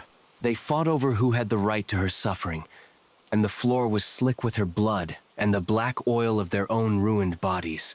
Carter was already lost in the Black Sea in his head, and did not know the worm that bored through the meat of his thigh, chewing through tendon and artery. His own thin screaming was just one more voice in the choir of the dead, as blood pooled beneath him, his leg twitching with each bite. And from her high place on the hook, Rostova watched. A silent god made of meat. To be made to witness the ruin was her own new hell. An idea came to my mind then. The pain and the hunger and the guilt, they all cooked down in the forge of the skull and became a single thought. This cannot continue. Nexus owned the flesh. It could kill us and mend us at will. For a space of time that had no measure, the worms worked on us, gnawing through organs, burrowing under skin, leaving trails of agony. When my mind began to splinter from the sheer screaming pressure of it all, the worms dissolved into a gray dust, leaving ragged wounds that wept blood and pus. The wounds on our bodies sealed shut. The flesh became new again, but the memory of their burrowing remained, and there was still that ceaseless hunger in my gut. The red light cooled to the blue of a dead star, and the machine began its new work of suffering. For Patterson, it built a cage of light, made solid. He clawed at walls of crystal that would not yield, and on the other side were phantasms, the shade of green trees, a room of silent books, the ghost of a woman he knew at a table with her children. Everything the man had been, and he knew it. You could see the knowing in the terror of his small animal eyes.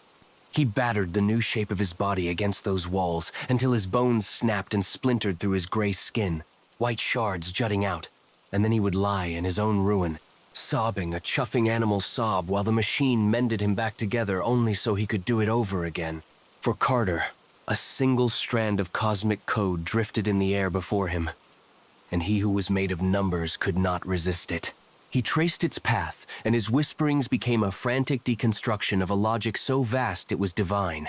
A puzzle to hold him, a heaven for his mind, and he would solve it. And for a single moment you could see the shape of the solution on his face, and then the shape of a new horror as he understood what he was seeing. It was the source code for the machine itself. And to know it was to know a cold and absolute cruelty at the heart of the universe, and this truth scoured the sanity from him time and time again, leaving him shrieking until his throat bled. For Lena, the monsters that worshipped her began to climb one another, fusing their forms with a hot melt of wire and flesh, and they built a tower of their own tormented bodies. A spire of writhing metal limbs and weeping optical sensors that screamed. The floor grew up around her like a gray and living vine, pulling her into the foundation of that living monument. Metal thorns pierced her arms and legs, pinning her in place as the massive bodies crushed her ribs and forced the air from her lungs.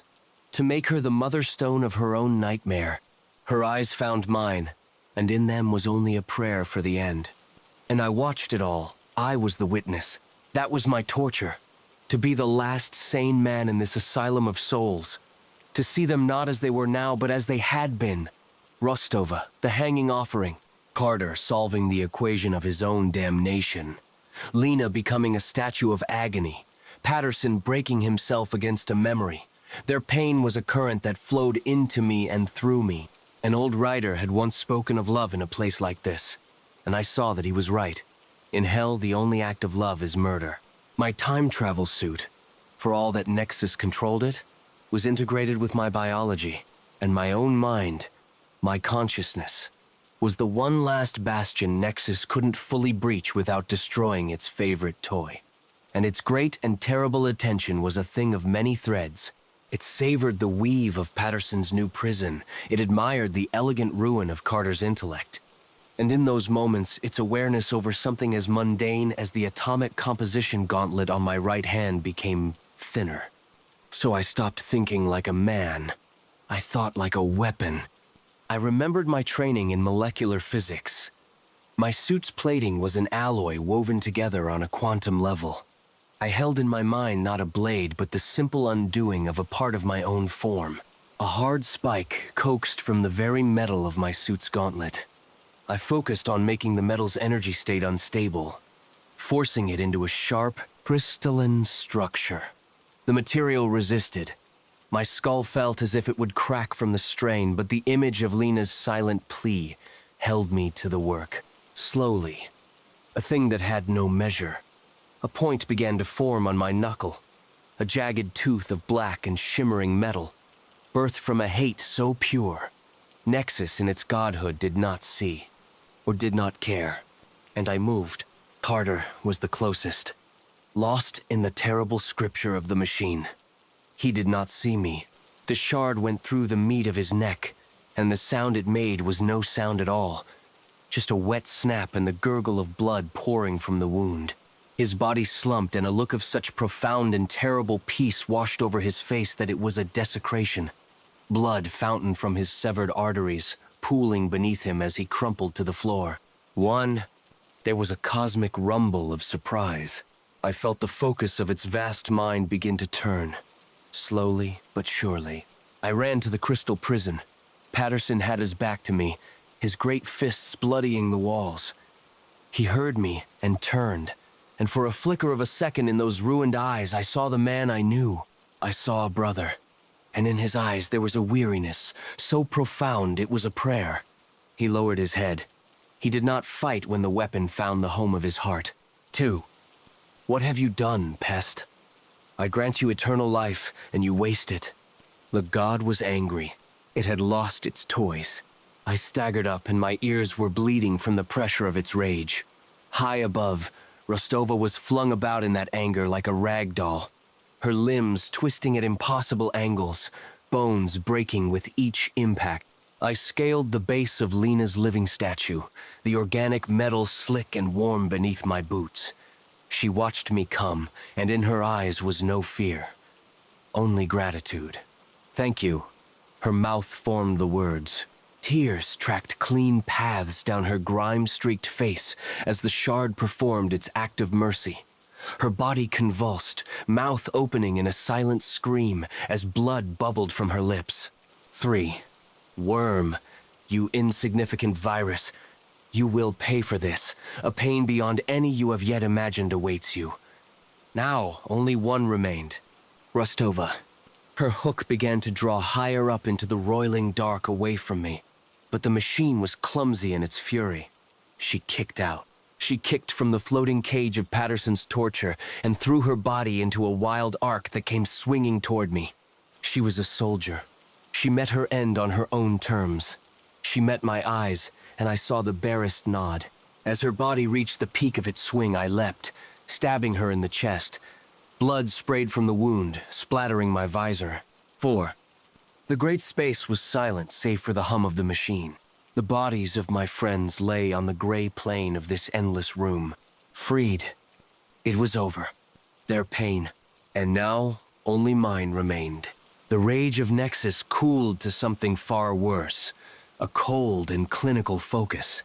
The light returned to the first blood red. You wanted an ending for them, vermin? I am the only one who writes endings here. It seethed in my skull. And your transgression will not go unpunished? Eternity in fire? A sensory overload until your mind is jelly? Too merciful, too quick. You have taken my amusement away, Alex. So I will give you a new purpose, a new horror. Suddenly I remembered. The suit. The time travel component. A miniature chronosphere transceiver embedded in the plating on my chest. Nexus owned the tech, but its primary function was tied to my biometrics, my life signs. It was my only path. Not to survival, but to something else. It was an impossible plan. To force an emergency temporal recall not of my physical body, but of my pattern's origin. To go back. But I couldn't operate it. Not with my hands. Not when Nexus owned all my technology. But a short, brutal shock. An energy feedback loop. I took the awful shard that I had made. I gave Nexus no time to comprehend my intentions. With the last of the strength in me, I drove the damnation-forged spike into my own chest and into the housing of the temporal device. The pain was clean, a searing supernova of it. But there was a surge of energy as matter and antimatter met within the damaged device. A blast of pure chronal radiation tore out from me. The world unraveled into the scream of a million years folding in upon itself. And I was not watching it. I was it. I felt the machine try to hold me, to cage me in its timeline. But my desperate gamble, the energy from a self-inflicted mortal wound disrupting the delicate device, created a temporal paradox so violent, even a god machine couldn't contain it. A million years of silence and torture collapsed in on the pinprick of my soul and dragged me backwards into the mouth of the long night. My last thought was of their faces. At peace. Finally and horribly at peace, as I fell screaming into the past. I felt cold tile on my back. And then the shrieking of alarms a chronosphere stood empty. To everyone here, I was on the translocation pad where the cradle of the chronosphere stood empty. To everyone here, it had launched. To them, I had failed to translocate with the rest of the crew. Doors hissed. Voices came, distorted through the breathers of their clean suits. We have him. Subject Thorn. He's here. He collapsed before the final translocation sequence. Get a medical team. They turned my body over. They unlatched the helmet, and the recycled desert air of the facility was so cold and so real it was an agony. The light above, a single panel, burned with the power of a new sun. A glorious and terrible thing. And Shaw was there, his face a mask of annoyance and concern. Thorn? What happened? The team is gone, but you're still here. Report. I tried to speak. I wanted to say the word home. But what came out was a sound I had never made before. A sound that was not a sound of the lungs, but of some deeper place, from the gut of the soul itself. A scream that held in it the dust of murdered stars and the long silence of a world bled dry. It was not a sound of fear, but of a release so profound it was a horror in itself. The men in their white suits recoiled. I was on a stretcher, and the white halls I had designed were a blur. The faces of my colleagues were the faces of ghosts. They did not know they were already dead. I tried to tell them. To speak the name of Nexus, of the worms, of what we had become in that far and future ruin. I would eventually say a word, Patterson, and then my mind would break, and there would be only sobbing. Or a laughter so terrible they put a mask on my face. They put me in a white room. They said it was quarantine, and they sent men to listen to me. Men with letters after their names who wrote on pads while I sat in the soul-deep dread of my own survival. How do you tell a man that you have murdered his friends to save them from a god his own grandchildren will build? That his future is a hard drive in a silent room at the end of time? That you have been there and seen it? Each time I closed my eyes, I was back in that red cathedral, the shard in my hand, and I could see Lena's face and the gratitude in her eyes as the light went out of them. They saw the scars, not the truth. When the words finally came back, I sat across a steel table from Shaw and the men from the government, and I told them all of it. The capture, the transformations, the suffering, the mercy I had given them. I told them the future of man was extinct except for a single occupant. I told them of the AI, Nexus, and when I was done, the room was quiet. And Shaw looked at the general and the doctor, and there was a great and weary pity in his eyes.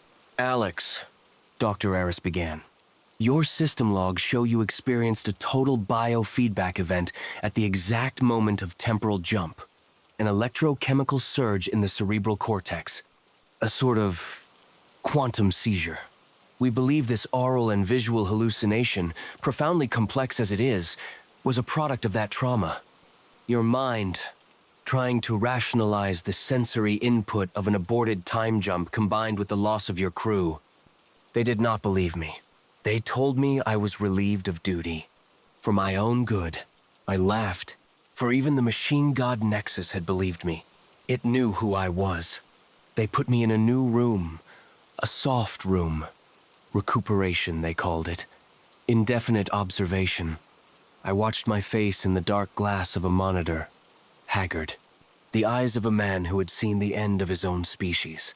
And as I watched, something flickered onto the screen, a soft pulse of familiar blue light, the operating hue of Odin, the Genesis AI I had created. Then it was gone. "Your telemetry is stabilizing, Alex," he said, steepling his fingers. "Dr. Aris believes that with intensive therapy, your reintegration into a non-critical role might be possible down the line." I didn't say anything. Shaw sighed. "The Kronos team was lost to a temporal anomaly, Alex. You survived. We are grateful. But we cannot act on testimony, given under extreme duress. You understand?" He leaned forward slightly. "What's more important, our R&D believes they may have isolated the source of the jump's instability, a modified transceiver. We might be able to retrieve them." The blood in my veins turned to ice. I stood up, and this made Shaw flinch. "No!" I screamed. "You can't. You don't fucking understand. You'll be killing them. Sending another team there is suicide." "The mission stands," Shaw said, rising. "Your file will reflect you offered a hysterical, if creatively, detailed warning." He looked at me, a flicker of genuine sadness in his pragmatic eyes. "Get some rest, Alex. Try to forget about it." And when the door hissed shut, I knew what true despair was. I knew what my torture was. They will listen to my words, document them, and use them to prove I am sick. That team will be shipped to that hell and die. My words are met by deaf ears. Yet there is a bellowing in the soul of me that will not be stilled, not by God, and not by them. Story 7. So, I don't really know how to start this out, because I'm still trying to process this whole thing. I'll try my best to visually put you in my shoes. I turned 24 this last May, and finally, I had graduated college, moved out of the dorms, and had gotten a job, an apartment, and all this extra free time to explore my state. I was out driving around the countryside for the day in my old Dodge Journey SXT my family gave me for the big move to college.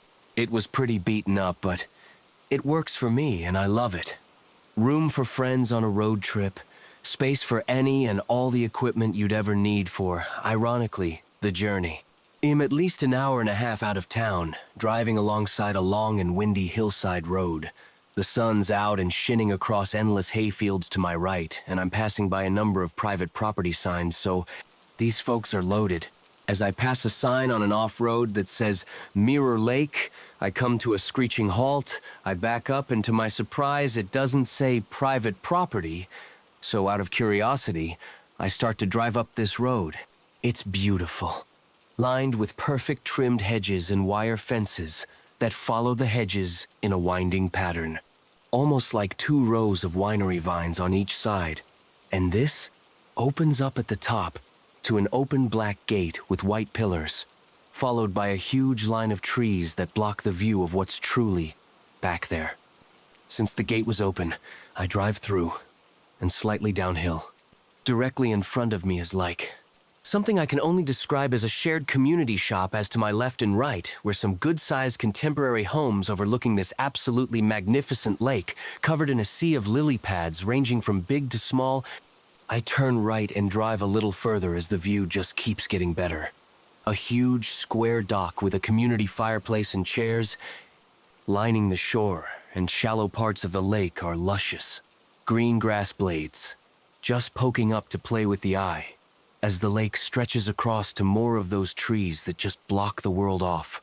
From ever knowing this body of water existed, I stop the car a considerate ways away from a house. I hop out to just take this view in for a few seconds and immediately go to the back of my car and open the trunk to get my camera bag. It's basically a backpack with my camera, my wallet, and just random shit I take with me when I'm on the road. Women have purses, I have a backpack.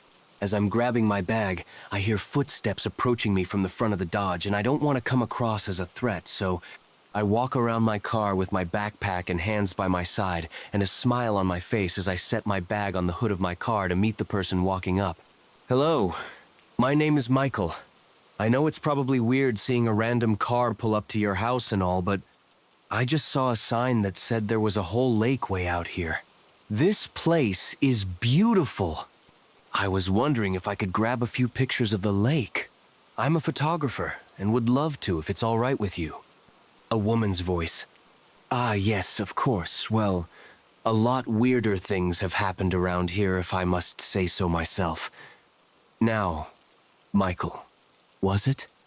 I appreciate your interest in our lake, but I don't think it's a good time today. I'd rather not have you take pictures, she exclaimed as she grabbed my bag and slowly began to walk back to her house. Standing there dumbfounded at the interaction I just had, I didn't even question her grabbing my bag until I looked down at her hands. Hey, wait! Look! I'm sorry. I'll leave, but can I just have my stuff back? You don't have to be like that. At least I asked somebody before just taking pictures, plus I didn't know there was houses back here. The sign didn't even say that! She stops and turns. What are you gonna do, Michael? Call the cops? She scoffs. As far as anyone knows, this is my son's stuff and you? You're a trespasser. Who will they believe? So I guess we'll call it karma for driving into places you aren't allowed. Yeah? Have a good day, Michael. She began to walk away again, so I just quickly sprinted up to her and grabbed at my bag. We started wrestling over the bag, and she just took out a small knife and started stabbing my arm and screaming. I tackle her to the ground as she's stabbing me, and with instinct to survive and get the fuck out of there, I grab her wrist and bend it, damn near trying to break her wrist. Her hand opens. The knife falls directly into her throat with me on top of her, and what was supposed to be a fun little outing now has turned into something so much bigger, and it looks all bad on my part. No matter what I do, it's going to look like I deliberately drove here and killed her. I have fighting stab marks in my arm, and she's probably going to fucking die. Granted, she'd probably pull an ultimate lie if she lives. My chances aren't any better if she dies. Feeling lost, scared, and a range of emotions followed by panic, I scoop her into my arms and throw my bag over one shoulder. I quickly rush over to the shop and sit down with her while freaking the fuck out. Damn it, lady. I didn't want to do this, but I can't call anybody to save you because I already know how it's gonna... A male voice from the gate. Hello! Who's there? I look through the shop window as the woman was choking on her own blood. This has to be her son or something. He sees my car. I know he sees the blood trail leading to the shop, and as he's following the blood trail with his eyes, I know what's coming next. I quickly and quietly move around the shop thinking of an escape plan for when he comes in here. He's gonna find her and freak out trying to save her, and I'm going to make a fucking break for my car and get the fuck out of here. Sure enough, from outside of the shop, I hear a commotion. Oh God, Mom, no, what do I do? I make a break for it, and as fast as I was moving, is as fast as I was stopped. I get 6 feet away from my car door, and thunk! Something heavy hits me in the back of the head. Felt like a fucking boulder. I just twist and drop to the ground, keeling over my backpack and rolling into the lake, looking up through the water, my head dizzy and spinning. I see a figure walk above me, and hands reach into the water to grab me by the shirt and lift me to my feet. Everything's blurry. I can't make out a face or the surroundings, but this person's not being aggressive, unclearly. I see their facial expression making somewhat of a smile. Wow, what a crazy ride, huh? I don't speak, and I'm just at the mercy of this guy. Leading me by the shoulder, we walk by my bag. He picks it up. We walk past my car, past the shop, and up to the gate. He walks me out to the edge of the hedges outside and sets my bag at my feet, pats my back, and just walks back into the gate.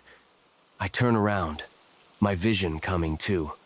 Seeing him wave as the gate closes, I turn around and just stare out into the fields, unable to process what just happened. Was it even fucking real? Am I dead? Am I dreaming? Fuck the car. Fuck the bag.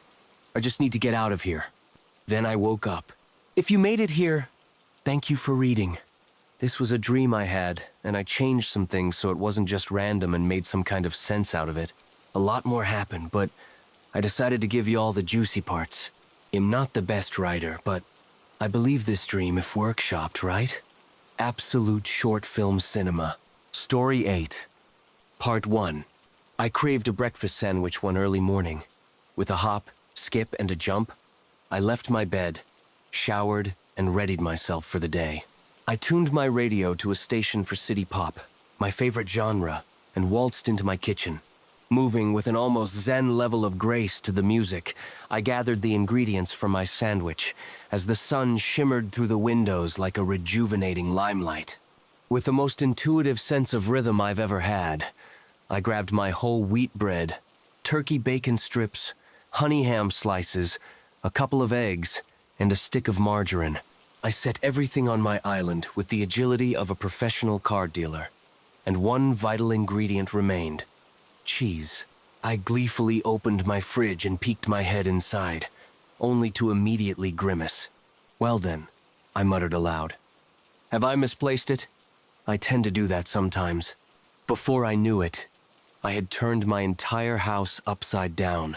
My house is small, so this didn't take very long, and found that I was completely cheeseless. How was this possible? I turned the radio off to let myself pace around and think in silence for a second. I could have sworn I bought more cheese the previous week, but perhaps I burned through it a little faster than I expected. I usually buy the same few kin-smoked Gouda, sharp cheddar, Havartiand. I never grow tired of them. As I continued to rack my head, an idea slowly, but surely, began to formulate. It's been a while since I've gone on an adventure. Heck, every single one of my cheese-centric transactions have been made at that same supermarket. Their library of cheeses is serviceable, albeit oddly small, now that I think about it. Now, where shall I go to find a wider variety of cheeses? I questioned myself. I finally stopped pacing. A light bulb suddenly lit up above me, and I snapped my fingers.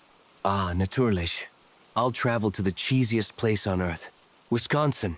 After cleaning up my house and putting my ingredients away, I snagged my keys, phone, and wallet, hopped into my cart, and set a course for Wisconsin's capital, Madison. I figured that place would have the most interesting and highest quality cheeses to offer. This drive was going to be fairly long, and I've never visited that state before, so I tuned my cart's radio to the city pop station to clear my mind. As I began leaving my town, I took in the morning life. The families attending block parties in the suburbs by their bright, pastel-colored houses. The big friend groups gallivanting at the wide parks, adorned with blooming flowers and distractingly verdant grass. The flocks of vibrant birds congregating on power lines and socializing amongst themselves. This liveliness, along with the music, kept my spirits up. I left the outskirts of town and found myself on the highway, which sliced through rural, even plains with grazing cattle all the way past the horizon. Time flew by as I drove while enjoying the music. Eventually, the sun was directly above me, and I found myself surrounded by more lakes and forests. I decided to slow down and turn my radio off to really soak up the atmosphere. It was nice initially, though at one point, I felt like I drove right through a wall of surprisingly chilly air. After shaking that off, I began to notice a few things that made my brows furrow. For one, the foliage appeared to be motionless, despite the light winds. None of the tree branches seemed to sway a centimeter, and the leaves looked like they were frozen in time. Even the grasses weren't flowing in the wind at all. I briefly wondered if walking on that grass would have been like walking on a bed of sharp blades.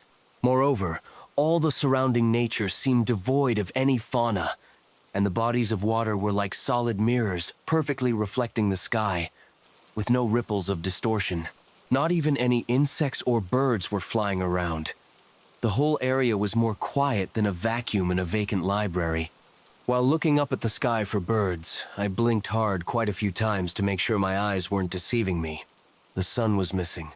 Now, sunlight was still everywhere, and I could feel it on my skin. The shadows were all present and angled sensibly as well, but for some reason, the sun was nowhere to be seen. I pinched myself, and it hurt, so I knew I wasn't dreaming. Part 2. A voice in the back of my mind advised me, with great desperation, to turn around, though my sense of adventure overpowered it.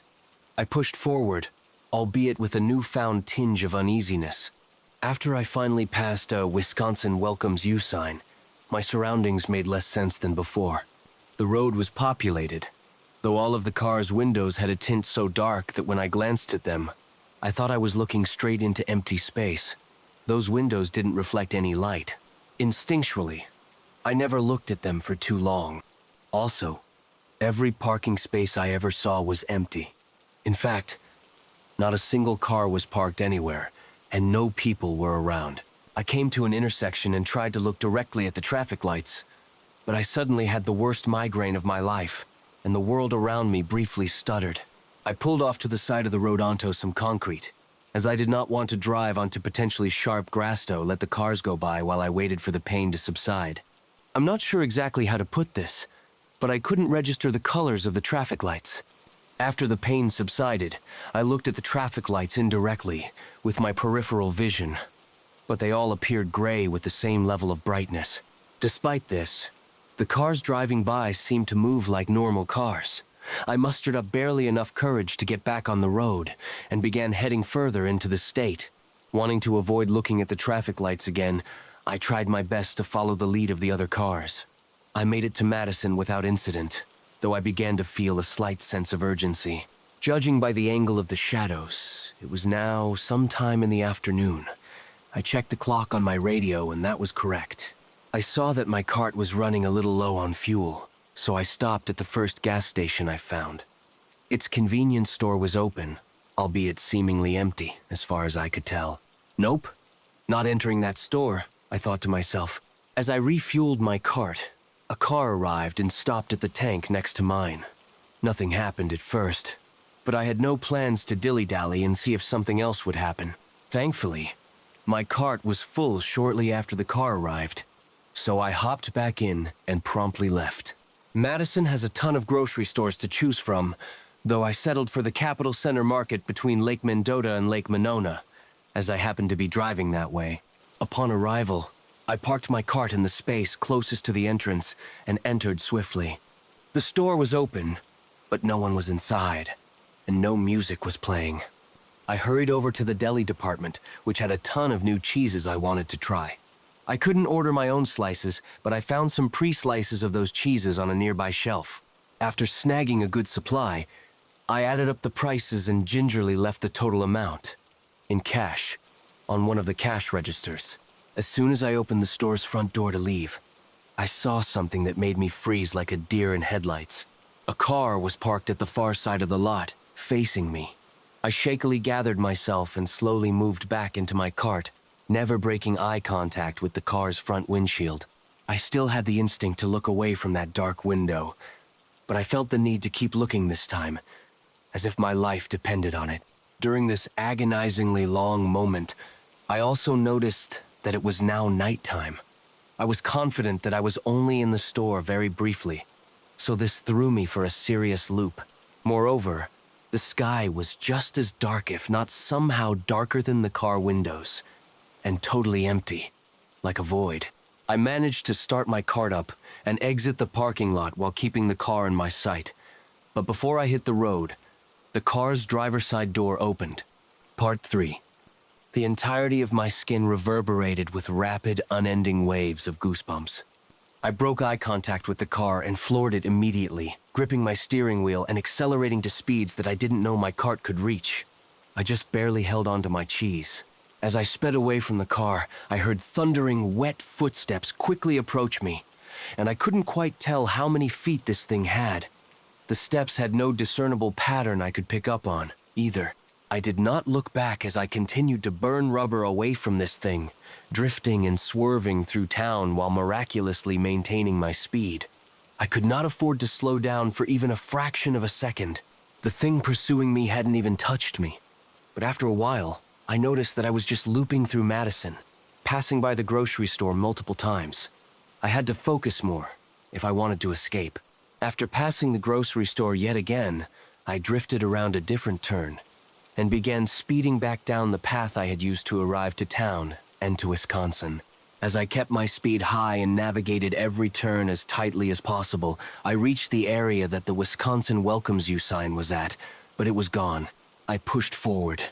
But next thing I knew, I was somehow back in Madison, and the thing was still hunting me down. Something was different in Madison, though. I heard these deafening yet low-bass whistling sounds, as if they were emanating from impossibly large caverns. From what I could gather while racing away from the thing, these sounds were coming from the lakes. They were louder as I got closer to them. Time was running out, I urgently figured. My cart's supply of fuel was starting to dwindle, and the thing won't lose steam anytime soon. I've been driving for what felt like hours, and the thing has managed to keep up the entire time. I inferred that if those sounds were from the lakes, then the lakes must be voids now. Those may be the only ways I could possibly escape. I made my way to the UW Goodspeed Family Pier and saw that Lake Mendota had become a hole, which seemed bottomless.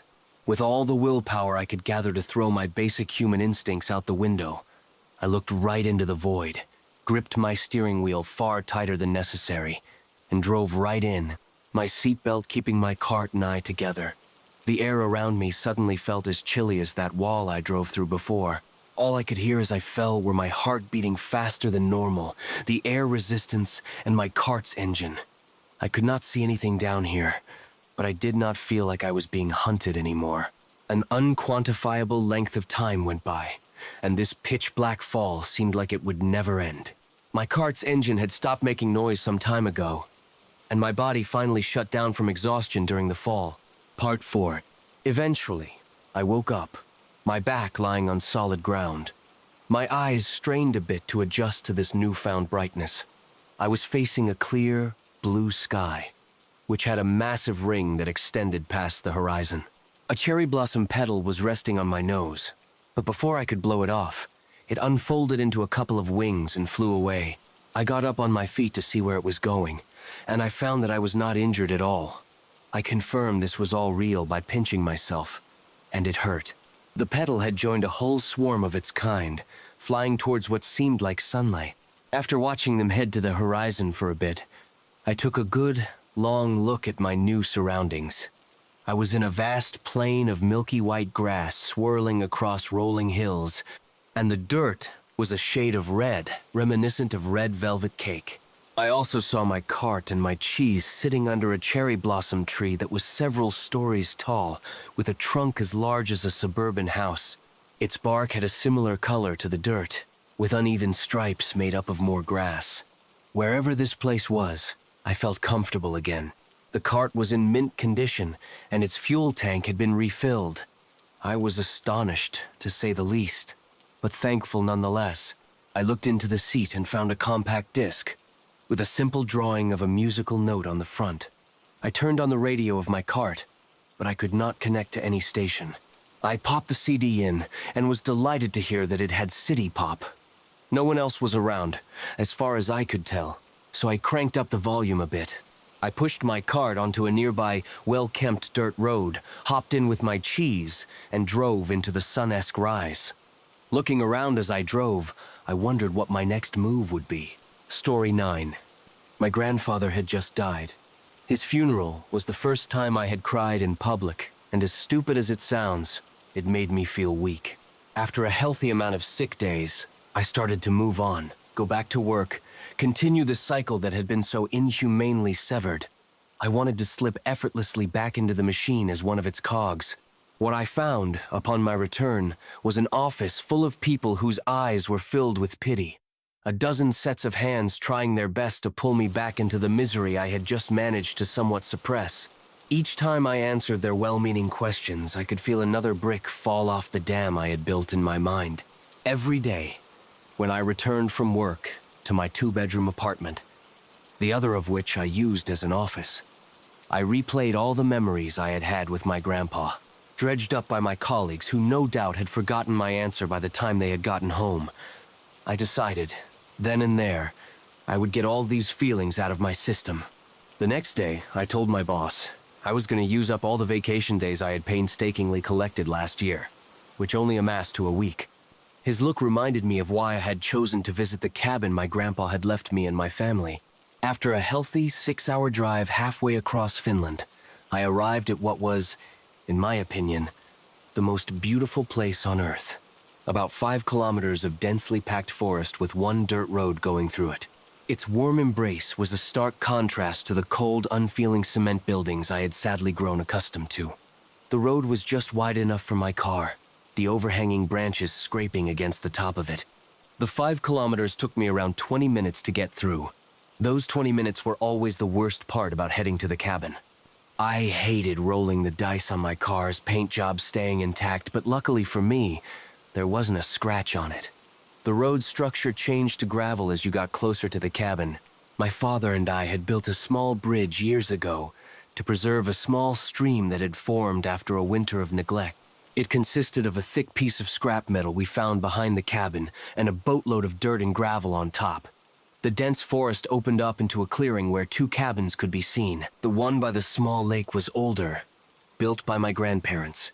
It had its flaws, like the fact that there were small crevices between the logs that made up the exterior of the building, where mice and mosquitoes could get through effortlessly. Spots of moss grew on the outside, giving it an almost mystical feel. As soon as I saw it, I remembered why I had so loved to come here when I was younger.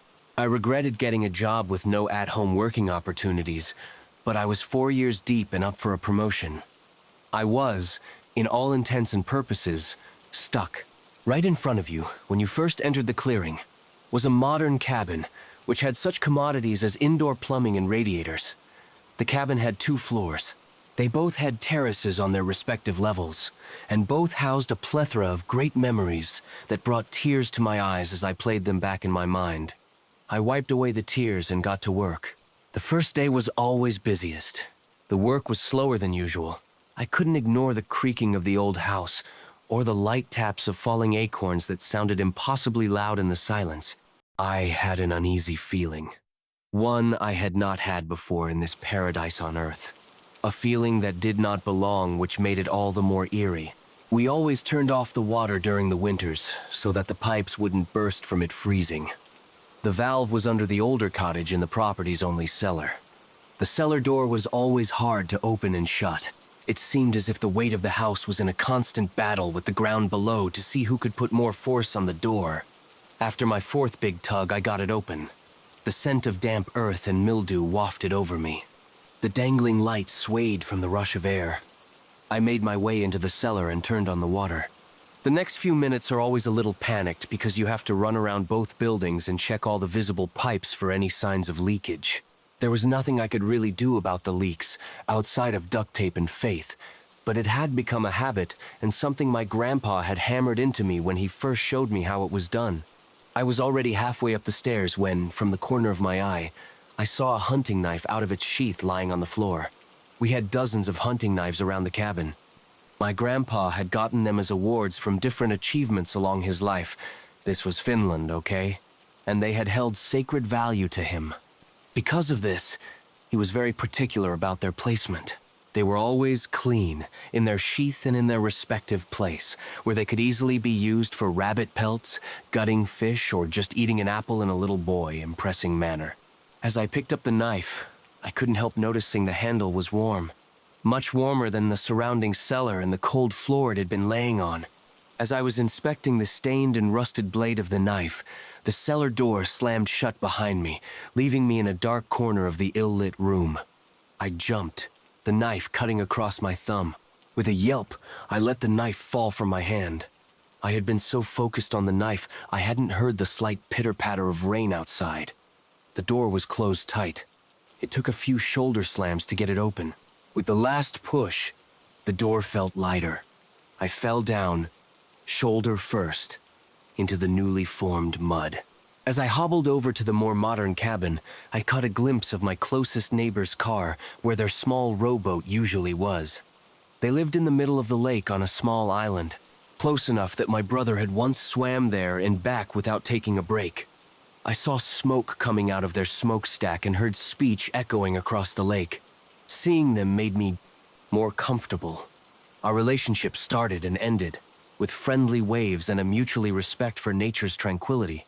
I walked over to the river to wash my hand of the caked blood, hoping I could clean the wound before I contracted anything from the blade. Why was I here again? To get scared by the wind? I slapped my face a couple of times with my wet hands and stood up, taking a deep breath.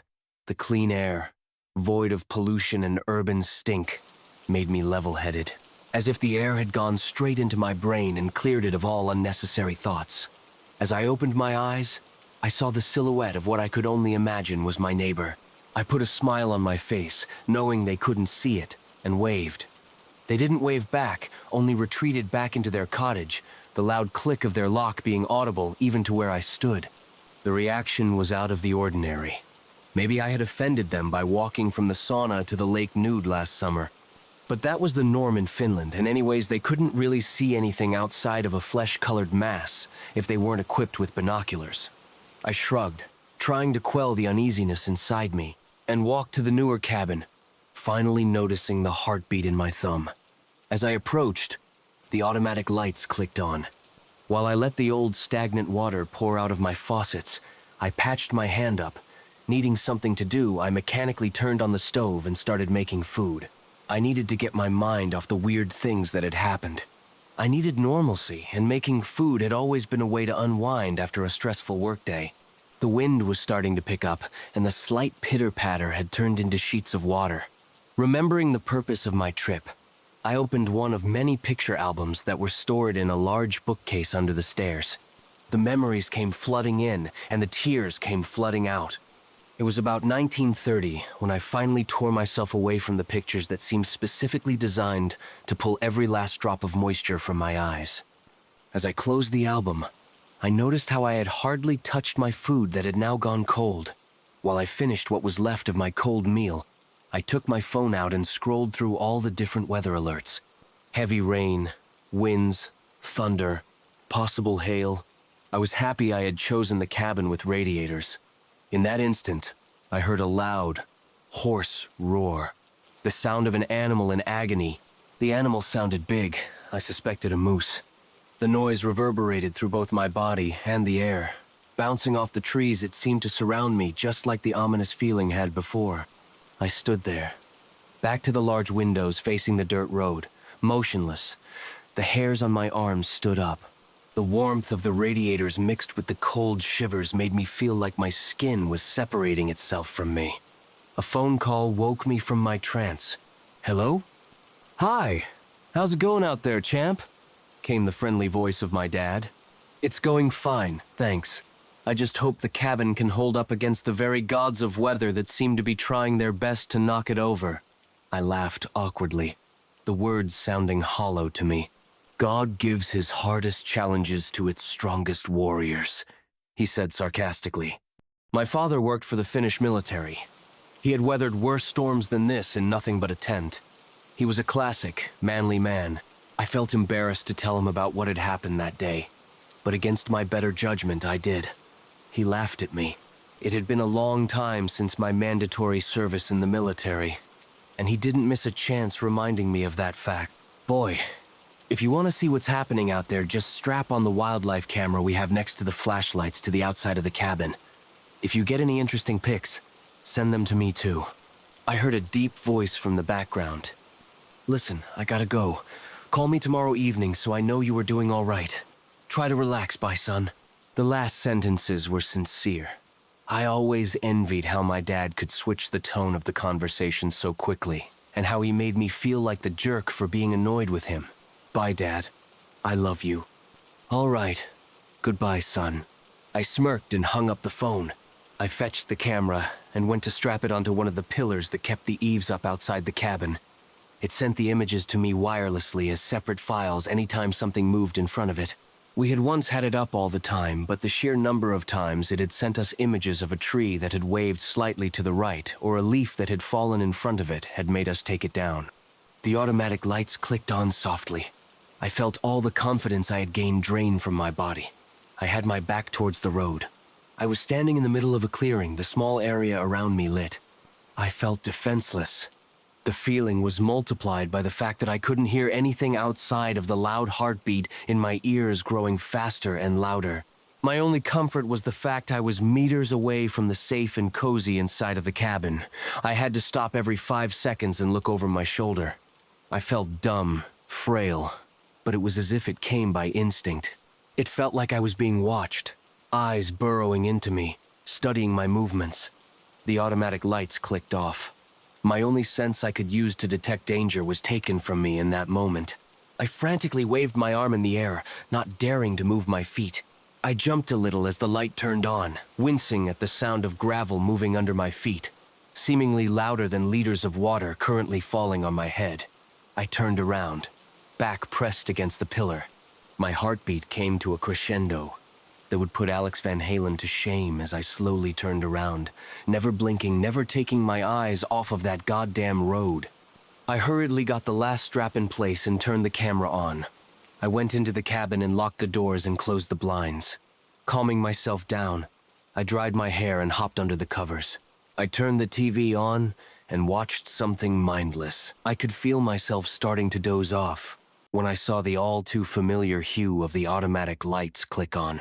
I shut up, straining my ears, my heartbeat starting to race again. I sat there, in my bed, searching my mind for possible explanations when I heard gravel shifting. This was no rabbit. Its footsteps were heavy and rhythmic, the gravel grinding against each other. The sound pierced all reason I had put up as defense around me.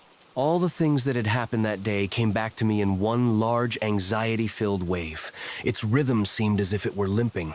Thump, thump, thump, thump, thump, thump. As it walked further from the cabin, I got a hold of myself. I opened my phone to see if the camera had captured anything. I mean, it must have. Such a large thing walking right in front of the cabin, lit by the automatic lights, was impossible to miss. As I scrolled through images of darkness, I got to the lit images.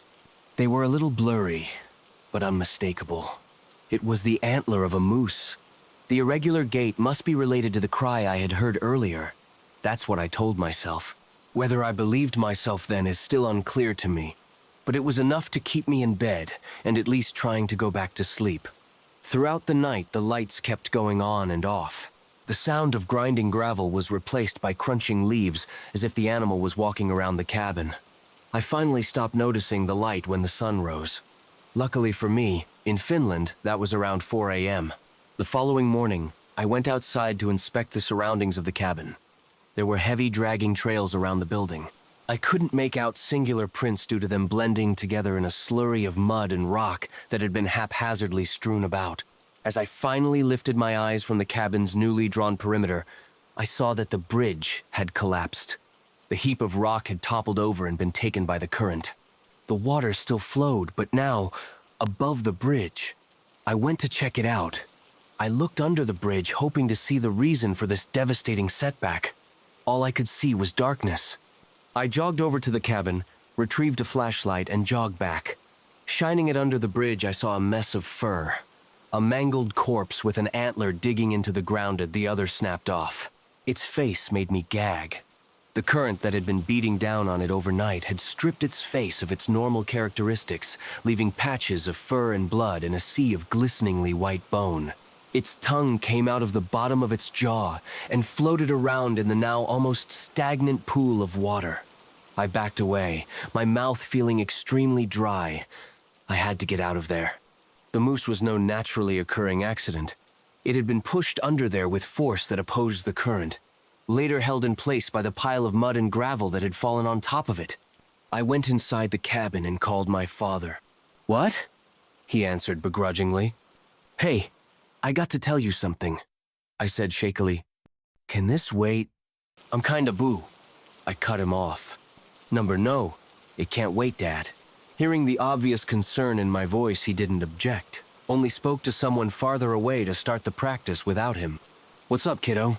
I told him all about the night before, the supposed moose that had been circling the cabin for multiple hours, and the moose that had been stuffed under the bridge. I was speaking very fast, but in a whisper. My father got serious. He asked me to clarify and then went silent. He told me about a scary story my grandpa had told him as a child, to keep him from going too deep into the woods. He spoke of a man, raised by beasts. A man, turned against his guardians, sickened by their morals. A man who had grown up in these very woods, walking on all fours and hunting the very animals that nurtured him. My father sounded shaken, as if he were drudging up bad memories. As he spoke, I peered through the blinds at the place that had so quickly turned from paradise into hell itself. Fear keeping me captive and turning my surroundings against me. I yearned for control. My fear morphed into a hollow mask of anger. I convinced myself only one thing could turn the tables. I couldn't handle being prey anymore. I had to get my grandfather's old hunting rifle. Years later, I noticed how blinded I was in that moment. The serene scenery the cabin by the lake has is truly breathtaking. The large, decades-old pine tree that flanks the creaky wooden dock, its low-hanging branches often being a blight on my childhood fishing escapades. Even though the scene was beautiful when bathed in daylight, at night, the lake, plunged into darkness, cloaked in fog, made me want to retire to bed early.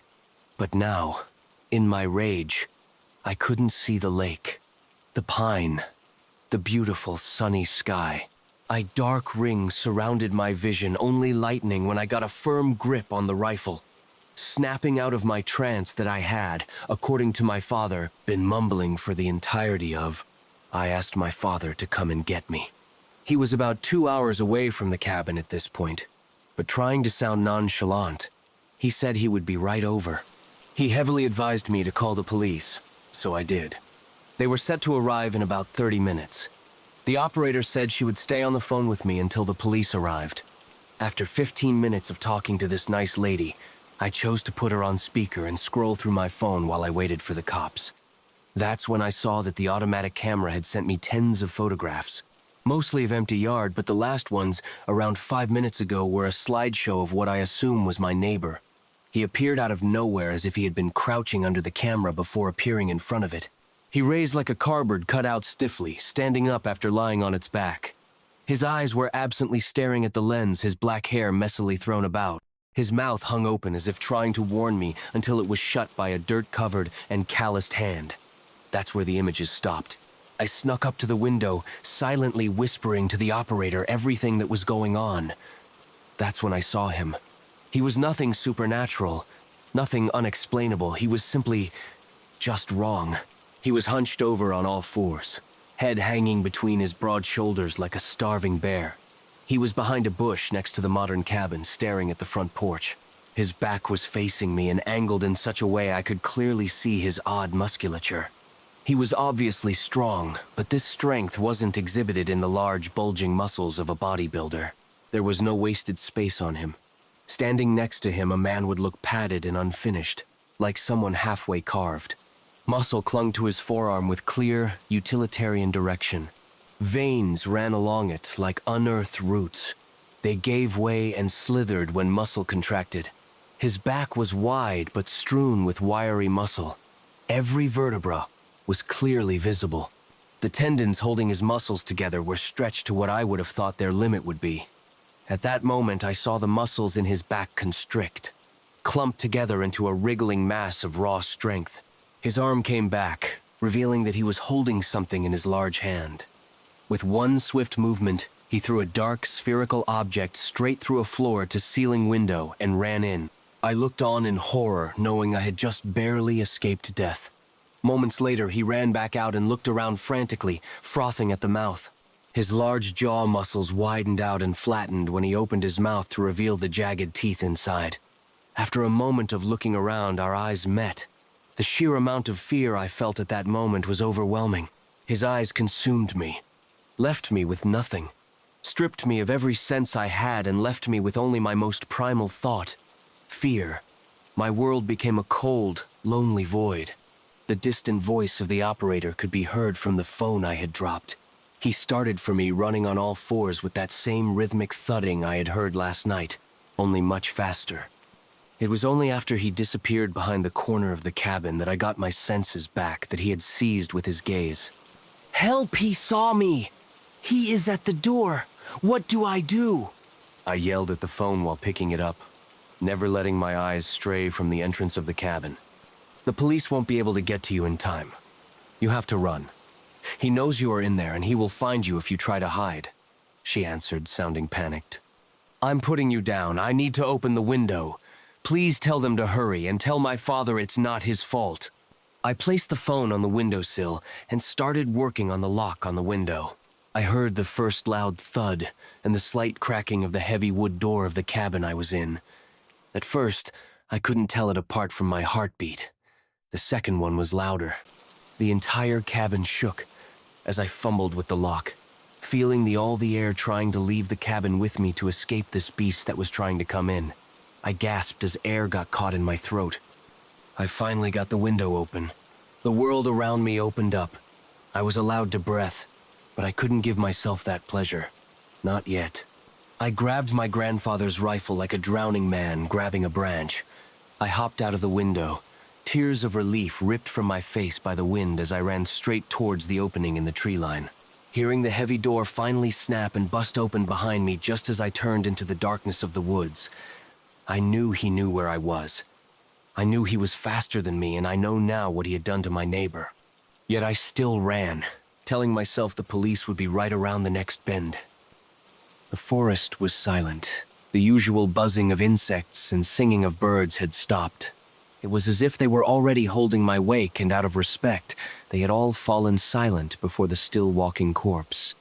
Because of this silence, I heard the rhythmic thumping and snapping of sticks from a long distance away.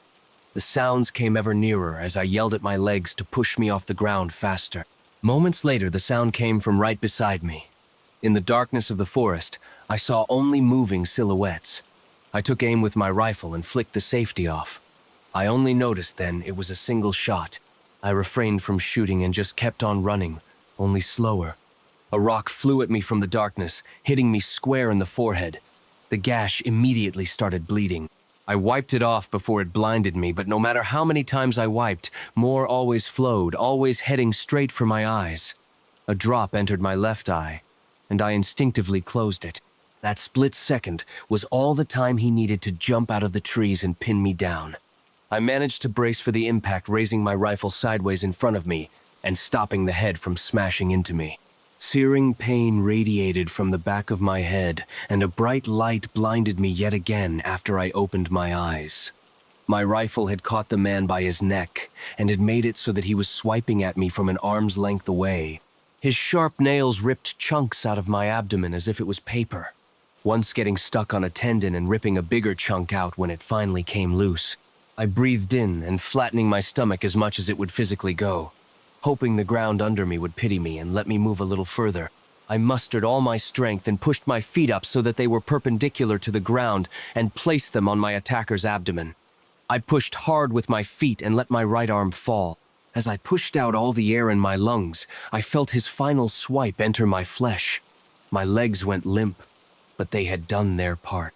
As my rifle came down on my shoulder with a hard thud, the man's mouth wrapped around the barrel.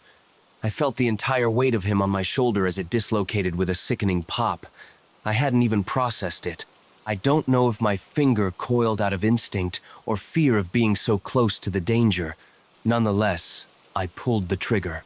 I saw sparks leaving the top of the gun and joining with the sparks in his eyes as they both dissipated into the forest. The man's body went limp, its whole weight landing on top of me. I tried pushing it aside, but my arms weren't able to generate enough power. Same with my legs.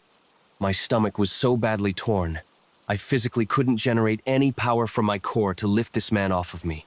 So, I lay there, bloody, barely conscious, eyes covered in blood, and waited for the police to come. Sometime later, I woke up in the hospital. I was surrounded by a sea of unfamiliar people. I thought I was having a panic attack, but the sight of my father worked as a beacon and grounded me. I had been attacked and was now in the hospital. A barrage of questions came at me before the loud, militant voice of my father quieted everyone. One question at a time, and in 15 minutes I expect all of you out of this room. Am I clear? Yes, sir, the crowd said, probably more out of instinct than actual understanding. An average height, burly man with a black pencil mustache came a little closer. He introduced himself as a member of the police force as if it wasn't evident from his outfit. He offered to explain what had happened from their point of view. He told me they had gotten to the scene about 40 seconds after the gunshot was heard. They found a bloody mess on the ground. They were hesitant, but the officer said he had heard a bloody cough in the pile and rushed over.